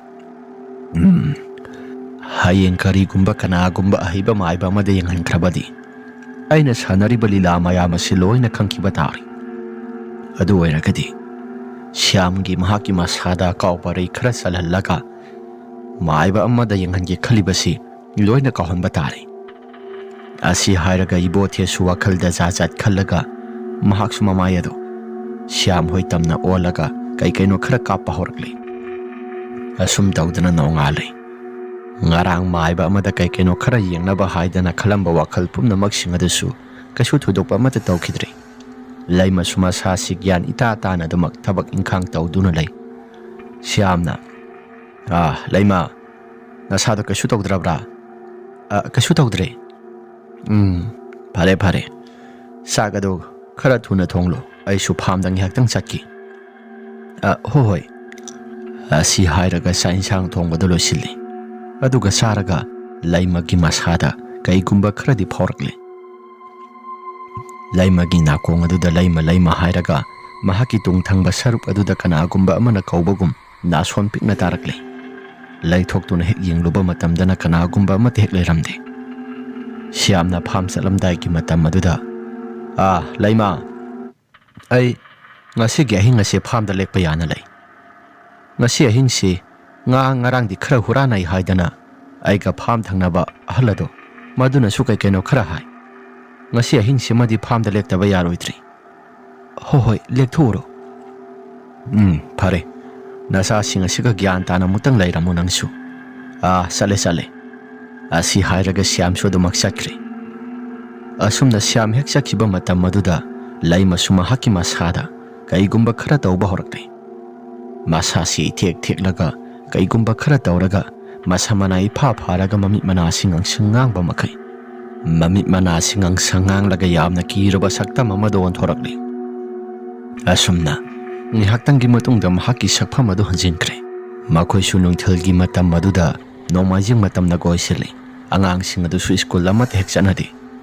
Asumna magi kasingda dumakpathaduna laijingai tanjadani. Makhoigi sumangi akoibada hauriba upal wapal mayam singadugi karakta kanagumba masak khangdraba musin muraba nupa amagi saktamda laimagi mamita jajat urai. Laima summa tawduda yengba ngamdradana mamit kumsinduna khanglami. Asum tawdana laima suma sasi imungda prap sanglai. Numidang wairamgi matam yausilakli. Numisi madi thadoi mahaki masada yamna kithiki rum tawraga masasi iki ba phawrami. Aigi sasina han makaiga iman mana khidreda. Pare numidangi saka se gyan tana saraba matungda aisi kaino khara isa ngakthok sanaba kaino khara tawdaba yaroidri. Asi hairaga thadoigi masada su wakhal jajat khali. Asum tawdana numidangi sagado saraga lairngai matam maduda laimagi masado sagado su kitki charam laba matung saplepi. Laima na saplepa matam maduda masanupi thoibina Ima nasado kaidawragi. Asi hain hek hanglapa matam maduda laimagi masado khamprek khanglaga sagado muksaba horakpani. Isa thoibi kaisu tawdeda se imagi pukham asida yauriba mayam asi nakhoi udro. Mayam asi yamna hawi marik mahau anthokna laikhre. Mayam asi puk thanna thaklaba matungda ai soigi phamda pothaba sangluragi. Nakhoina thongliba mayam asi ꯑꯗꯨꯛꯀꯤ ꯃꯇꯤꯛ ꯌꯥꯝꯅ ꯍꯥꯎꯈ꯭ꯔꯦ ꯁꯥꯗꯣꯡꯁꯤꯡ ꯑꯁꯤꯁꯨ ꯑꯁꯨꯛꯀꯤ ꯃꯇꯤꯛ ꯌꯥꯝꯅ ꯍꯥꯎꯈ꯭ꯔꯦ ꯑꯁꯤ ꯍꯥꯏꯔꯒ ꯂꯩꯃꯗꯨ ꯅꯣꯛꯊꯣꯔꯛꯏ ꯍꯥꯏꯔꯛꯂꯤꯕ ꯋꯥꯍꯩ ꯃꯌꯥꯝꯁꯤꯡ ꯑꯁꯤꯒ ꯇꯧꯔꯛꯂꯤꯕ ꯃꯑꯣꯡ ꯑꯗꯨꯒ ꯃꯈꯣꯏ ꯑꯍꯨꯝ ꯑꯁꯤ ꯀꯤꯔꯦ ꯃꯅꯥꯎꯅꯨꯄꯤ ꯊꯣꯏꯅꯥꯎꯗꯤ ꯃꯁꯥꯁꯤ ꯀꯤꯕꯅ ꯊꯛ ꯊꯛ ꯅꯤꯛꯂꯕꯅꯤ ꯑꯁꯤ ꯍꯥꯏꯔꯝꯂꯕ ꯃꯇꯨꯡꯗ ꯂꯩꯃꯁꯨ ꯑꯗꯨꯃꯛ ꯃꯍꯥꯛꯀꯤ ꯀꯥꯗ ꯇꯨꯝꯕ ꯆꯪꯈ꯭ꯔꯦ ꯉꯥꯏꯍꯥꯛꯇꯪ ꯂꯩꯔꯕ ꯃꯇꯨꯡꯗ ꯃꯈꯣꯏꯁꯨ ꯆꯥꯛ ꯆꯥꯕꯗ ꯇꯣꯛꯂꯦ ꯂꯣꯛꯈꯥꯛ ꯆꯒꯨꯝ ꯂꯣꯏꯁꯤꯟꯕ ꯂꯣꯏꯔꯕ ꯃꯇꯨꯡꯗ ꯃꯥꯒꯤ ꯃꯐꯝꯁꯤꯡꯗ ꯑꯗꯨꯃꯛ ꯄꯣꯊꯥꯕ ꯆꯪꯂꯔꯦ ꯑꯩꯗꯤ ꯏꯁꯥꯁꯤ ꯑꯣꯟꯊꯣꯛꯅ ꯀꯤꯈ꯭ꯔꯦꯗ ꯏꯃꯥꯒꯤ ꯍꯟꯗꯛ ꯇꯧꯔꯛꯂꯤꯕ ꯃꯑꯣꯡ ꯃꯇꯧꯁꯤꯡ ꯑꯁꯤꯒ ꯑꯁ ꯑꯩꯗꯤ ꯏꯁꯥꯁꯤ ꯂꯩꯐꯝ ꯆꯥꯐꯝꯒ ꯑꯃꯠꯇ ꯈꯪꯂꯣꯏꯗ꯭ꯔꯤ ꯕꯕꯥꯗꯨ ꯂꯩꯕ ꯑꯣꯏꯔꯕꯗꯤ ꯐꯒꯗꯕ ꯑꯁꯤ ꯍꯥꯏꯔꯒ ꯇꯥꯟꯖꯥꯁꯤꯗ ꯅꯣꯡ ꯑꯁꯤꯁꯨ ꯈꯥꯛꯄ ꯂꯥꯎꯕ ꯇꯧꯔꯒ ꯅꯣꯡ ꯑꯁꯤ ꯆꯨꯕ ꯍꯧꯔꯛꯂꯦ ꯑꯁꯣꯝꯗꯅ ꯁ꯭ꯌꯥꯝꯁꯨ ꯃꯍꯥꯛꯀꯤ ꯃꯃꯪ ꯃꯍꯥꯗ ꯀꯩꯅꯣ ꯈꯔ ꯎꯔꯝꯃꯤ ꯃꯍꯥꯛꯀꯤ ꯅꯨꯄꯤ ꯑꯁꯤ ꯃꯈꯨꯠꯇ ꯁꯤꯡꯖꯪ ꯑꯃ ꯄꯥꯏꯔꯒ ꯃꯤ ꯃꯌꯥꯝ ꯑꯃ ꯍꯥꯏꯗꯅ ꯍꯥꯠꯄꯒꯤ ꯁꯛꯇꯝ ꯑꯃ ꯃꯍꯥꯛꯀꯤ ꯃꯃꯪꯗ ꯎꯔꯝꯃꯤ ꯁ꯭ꯌꯥꯝꯁꯨ ꯃꯗꯨ ꯎꯕ ꯃꯇꯝꯗ ꯃꯁꯥꯁꯤ ꯃꯤꯀꯞ ꯊꯣꯔꯛꯄꯅꯤ ꯅꯣꯡ ꯑꯁꯤꯁꯨ ꯐꯨꯗꯤꯠ ꯐꯨꯕ ꯃꯈꯩ ꯇꯥꯔꯤ ꯃꯆꯥꯅꯨꯄꯤ ꯊꯥꯗꯣꯏꯁꯨ ꯃꯁꯥꯁꯤ ꯇꯨꯝꯊꯕ ꯑꯃꯠꯇ ꯌꯥꯗ꯭ꯔꯦ ꯃꯍꯥꯛꯀꯤ ꯃꯅꯥꯎꯅꯨꯄꯤ ꯑꯅꯤꯗꯨꯗꯤ ꯑꯗꯨꯃꯛ ꯅꯤꯡꯉꯥꯏꯗꯅ ꯄꯣꯊꯥꯔꯤ ꯊꯪꯅꯕ ꯀꯥꯗꯨꯗ ꯑꯁꯨꯝꯅ ꯊꯥꯗꯣꯏꯅ ꯀꯤꯅ ꯂꯩꯔꯤꯉꯩ ꯃꯇꯝ ꯑꯗꯨꯗ ꯃꯃꯥꯡ ꯊꯣꯡꯒꯤ ꯊꯣꯡ ꯑꯁꯤ ꯍꯥꯡꯗꯣꯛꯈ꯭ꯔꯦ ꯑꯗꯨꯒ ꯃꯅꯤꯡ ꯊꯣꯡꯒꯤ ꯊꯣꯡ ꯑꯗꯨ ꯍꯥꯡꯗꯣꯛꯂꯕ ꯃꯇꯨꯡꯗ ꯂꯩꯃ ꯃꯈꯨꯠꯇ ꯁꯤꯡꯖꯪ ꯑꯃ ꯄꯥꯏꯔꯛꯂꯦ ꯁꯤꯡꯖꯪ ꯑꯃ ꯄꯥꯏꯔꯒ ꯁꯣꯔꯣ ꯆꯦꯟꯗꯨꯅ ꯂꯥꯛꯄ ꯃꯑꯣꯡ ꯃꯇꯧꯁꯤꯡ ꯑꯗꯨꯗ ꯃꯆꯥꯅꯨꯄꯤ ꯑꯍꯜ ꯊꯥꯗꯣꯏꯗꯤ ꯃꯁꯥꯁꯤ ꯀꯤꯕꯅꯁꯨ ꯊꯛ ꯊꯛ ꯅꯤꯛꯂꯤ ꯏꯁ ꯀꯩꯅꯣ ꯇꯧꯔꯤꯁꯤꯗꯤ ꯑꯁꯤ ꯍꯥꯏꯔꯒ ꯃꯍꯥꯛꯀꯤ ꯀꯥꯡꯈꯗ ꯑꯗꯨꯃꯛ ꯂꯨꯝꯗꯨꯅ ꯂꯩ ꯑꯁꯨꯝꯅ ꯉꯥꯏꯍꯥꯛꯇꯪꯒꯤ ꯃꯇꯨꯡꯗ ꯃꯆꯥꯅꯨꯄꯤ ꯌꯥꯏꯃꯒꯤ ꯀꯥꯗ ꯄꯔꯞ ꯆꯪꯂꯛꯂꯦ ꯊꯥꯗꯣꯏꯗꯤ ꯇꯧꯔꯤꯕ ꯃꯑꯣꯡ ꯃꯇꯧꯁꯤꯡ ꯑꯗꯨ ꯂꯣꯏꯅ ꯎꯔꯤꯕꯅꯤ ꯃꯆꯥꯅꯨꯄꯤ ꯊꯥꯗꯣꯏꯅ ꯏꯅꯥꯎꯅꯨꯄꯤꯁꯤꯡ ꯑꯁꯤ ꯂꯣꯏꯅ ꯍꯥꯠꯀꯗꯧꯔꯕ꯭ꯔꯥ ꯑꯁꯤ ꯍꯥꯏꯔꯒ ꯃꯐꯤ ꯃꯔꯣꯜ ꯑꯃꯠꯇ ꯍꯦꯛ ꯊꯣꯡꯗꯅ ꯂꯩꯃꯁꯨ ꯃꯐꯤ ꯃꯔꯣꯜ ꯂꯣꯏꯅ ꯂꯧꯊꯣꯛꯂꯒ ꯃꯆꯥꯅꯨꯄꯤ ꯌꯥꯏꯃꯒꯤ ꯐꯃꯨꯡ ꯃꯃꯥꯡ ꯑꯗꯨꯗ ꯖꯒꯣꯏ ꯁꯥꯕ ꯍꯧꯔꯛꯂꯦ ꯃꯐꯤ ꯑꯃꯠꯇ ꯌꯥꯎꯗꯅ ꯖꯒꯣꯏ ꯁꯥꯔꯒ ꯇꯥꯟ ꯊꯥꯔꯒ ꯖꯒꯣꯏ ꯁꯥꯔꯤꯕ ꯄꯨꯝꯅꯃꯛꯁꯤꯡ ꯑꯗꯨ ꯊꯥꯗꯣꯏꯗꯤ ꯃꯃꯤꯠ ꯀꯨꯞꯇꯅ ꯌꯦꯡꯗꯨꯅ ꯂꯩ ꯊꯥꯗꯣꯏꯅ ꯀꯩꯅꯣ ꯇꯧꯔꯤꯁꯤꯗꯤ ꯑꯩꯗꯤ ꯏꯁꯥꯁꯤ ꯊꯛ ꯊꯛ ꯅꯤꯛꯇꯨꯅ ꯀꯤꯔꯤ ꯏꯁꯥꯁꯤ ꯑꯣꯟꯊꯣꯛꯅ ꯀꯤꯈ꯭ꯔꯦꯗ ꯑꯁꯤ ꯍꯥꯏꯔꯒ ꯂꯩꯔꯤꯉꯩ ꯀꯥꯡꯈꯜ ꯑꯗꯨ ꯍꯥꯏꯗꯣꯛꯂꯦ ꯃꯆꯥꯅꯨꯄꯤ ꯌꯥꯏꯃꯒꯤ ꯀꯥꯡꯈꯜ ꯑꯗꯨ ꯍꯥꯏꯗꯣꯛꯂꯕ ꯃꯇꯨꯡꯗ ꯍꯦꯛꯇ ꯆꯣꯞ ꯂꯥꯎꯅ ꯌꯥꯟꯕ ꯍꯧꯈ꯭ꯔꯦ ꯊꯥꯗꯣꯏꯗꯤ ꯀꯥꯡꯈ ꯃꯈꯥꯗꯨꯗ ꯃꯁꯥꯁꯤ ꯊꯨꯞꯆꯤꯜꯂꯒ ꯈꯥꯡꯉꯤ ꯊꯥꯗꯣꯏꯅ ꯏꯃꯥꯅ ꯂꯣꯏꯅ ꯇꯨꯝꯅ ꯍꯥꯠꯀꯗꯧꯔꯕ ꯑꯩꯈꯣꯏꯒꯤ ꯏꯆꯤꯜ ꯏꯅꯥꯎꯁꯤ ꯃꯄꯥꯟꯗ ꯊꯣꯛꯀꯦ ꯈꯜꯂꯕꯁꯨ ꯊꯣꯛꯄꯁꯦ ꯑꯃꯠꯇ ꯉꯝꯂꯣꯏꯗ꯭ꯔꯤ ꯀꯃꯥꯏ ꯇꯧꯅꯤ ꯁꯤꯗꯤ ꯕꯕꯥꯗ ꯄꯥꯎ ꯄꯤꯒꯗꯕꯁꯤꯁꯨ ꯆꯦꯟꯊꯣꯛꯐꯝꯁꯨ ꯑꯃꯠꯇ ꯂꯩꯇ ꯁꯤꯡꯖꯪ ꯑꯁꯤ ꯃꯈꯨꯠꯅ ꯄꯥꯏꯔꯤꯕꯅꯤꯅ ꯇꯥꯅ ꯑꯃꯨꯛ ꯌꯥꯜꯂꯛꯀꯗ꯭ꯔꯥ ꯑꯁꯤ ꯍꯥꯏꯔꯒ ꯃꯅꯥꯎꯅꯨꯄꯤ ꯌꯥꯏꯃꯁꯤ ꯂꯥꯎꯕꯒ ꯑꯃꯠꯇ ꯍꯦꯛ ꯅꯪꯗꯅ ꯑꯗꯨꯃꯛ ꯍꯥꯠꯈ꯭ꯔꯦ ꯃꯆꯥꯅꯨꯄꯤ ꯌꯥꯏꯃꯗꯒꯤ ꯁꯤꯟꯊꯔꯛꯄ ꯏ ꯃꯌꯥꯝꯁꯤꯡ ꯑꯗꯨ ꯀꯥꯡꯊꯣꯜ ꯃꯊꯛ ꯑꯗꯨꯗ ꯂꯣꯏꯅ ꯄꯨꯡꯂꯨꯞ ꯂꯨꯞꯂꯒ ꯃꯈꯥꯗ ꯖꯣꯔꯣ ꯂꯥꯎꯅ ꯍꯦꯛꯇ ꯇꯥꯔꯛꯏ ꯑꯁꯣꯝꯗꯅ ꯀꯥꯡꯈ ꯃꯈꯥꯗ ꯂꯨꯝꯗꯨꯅ ꯌꯦꯡꯂꯤꯕ ꯊꯥꯗꯣꯏꯅꯗꯤ ꯇꯧꯔꯤꯕ ꯄꯨꯝꯅꯃꯛꯁꯤꯡ ꯑꯗꯨ ꯃꯁꯥꯁꯨ ꯊꯨꯛ ꯂꯥꯎꯕ ꯐꯥꯎꯔꯒ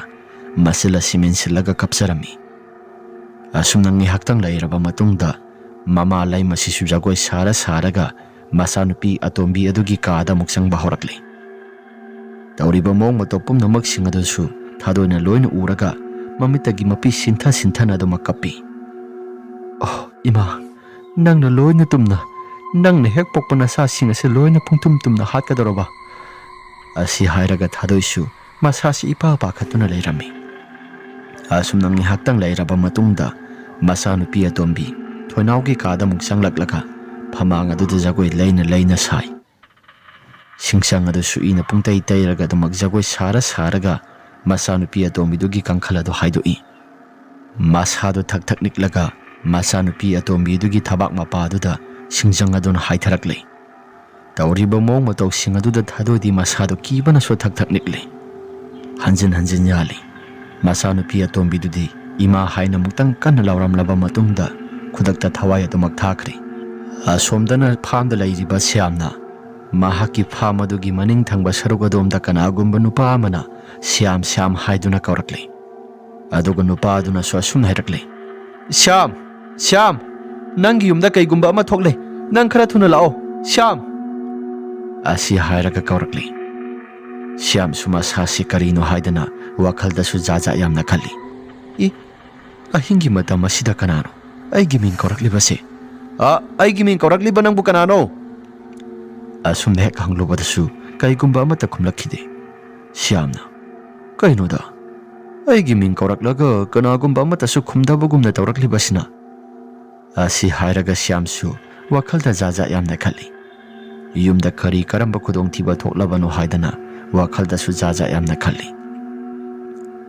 Asumna lairingai matam maduda asomdana Siyamgi mahaki nupi lay madusu masa nupi atombidusu hatpa loiraba matungda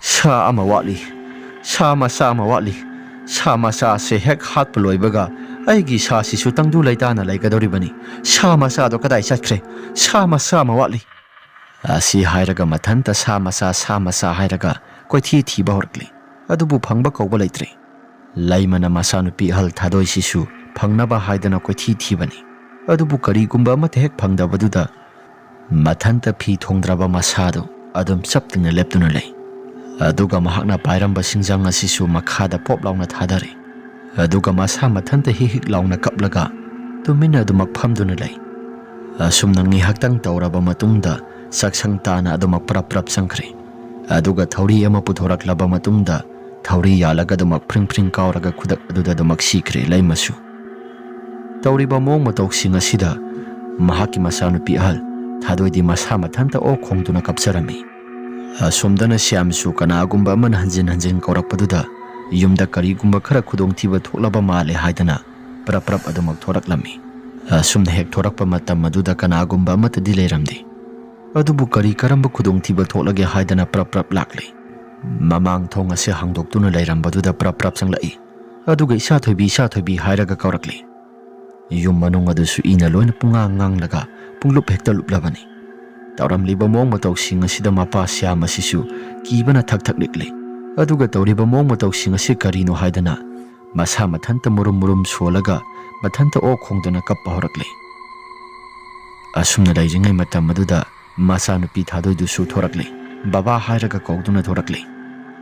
Tauram liba mong matauksing asi mataw karam na tauriba no haidana hanggi tauba matamda masa nupi thadoisi lekthakre asumna yumthang nariba myo singa se loina kauduna hangle tauriba mong mataw singa si makhoiso mata khanghodre mayam asisu yengliba singa dusu akiba tujungba mayamna pik thali tauriba pumnamak singa se Siyamgi imungda mataw karamna thoklibano haibado makhoiso mata khangdre asumna nongan phung taurakpa matam maduda si bhaksang singa se loina lokthokle Asiba haksang singa si laukthokpa matamda laikagi myo singa si yengba matamda akiba tujungba na pik thalle masa nupi atombidudi simkup sana dumak yalaga lairami aduga masa nupi yai madudi masaga mga katongan khaidoktuna mathabak asisu saruk ohum thokna khaidoktuna lairami masa nupi atombidudi amata laupham khangdre tauriba mong matok singa si mataw karamna tauribano haibadasu kanagumba amata hek khangdrabanina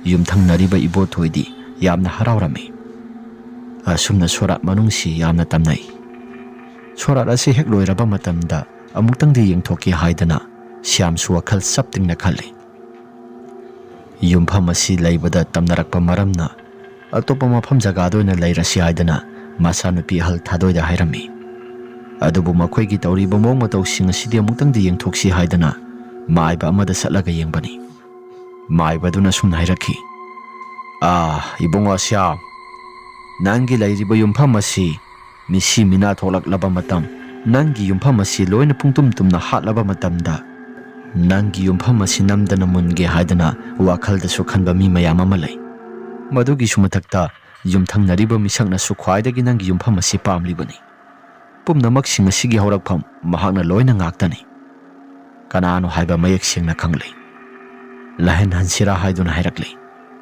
lahen hallu aduga mahaki masada ki tujungba phariba mayam pumnamak sing loina phahalu haiduna loina phahali asumna lahen hallage haidana hanba matam aduda asomda lairiba ibothoi masadu ona thoina sak pawrakli masa sida saksak lenglaga kana agumba amana phurakpagumna sena kholasi lepa leitana phawba horakli mahaki imungda su tamnaba mayam pumnamak sing asina masa masu sing si laiba matangamdri Asum tawdana ibothoi sulahin halakpa pumnamak aduna maram oiraga masasi matam khara lairaba matungda adumak mafam marang khangdana ahingda tumkhibadagi mahakse adumak hawgolaktana adumak sikhre. Asum tawdana ibothoi hek ilaikidaba matam aduda makhoi yumpham asisu kanagumba amana sappagumna aduki matik yamna tamnakhi. Hana lairamba Syamgi yumpham asisu kasu thudokpa amata tawdana mapa masa nungaina lekhi. Adubu ibothoigi imung adudi kanagumba amata laiba ngamdradana atopa khul amada hongdoktuna sakre. Makhoigi yumpham asisu loina thudiklasi haidana laikagi miyam changduna loina sidokre. Laikagi miyam asisu makhoigi yumpham apase lalaga sapada amata ngamdre haidana sidokhibani. Asum tawdana thokiba khudongthiba mayamsing aduna maram oiduna Syamgi imung asi mayamna kharasu kinai. Adubu lai khuram thokrabanina kasu thudokpadi amata hek tawrakhidre. Wari ase matang asida loisinjari. Wari ase nungaibirabadi like amadi subscribe share tawbiramo haiduna haijari. Phare mayam adudi ngasigidi matang asida loisinjaragi. Mathangi warida amu hana thengnarasi.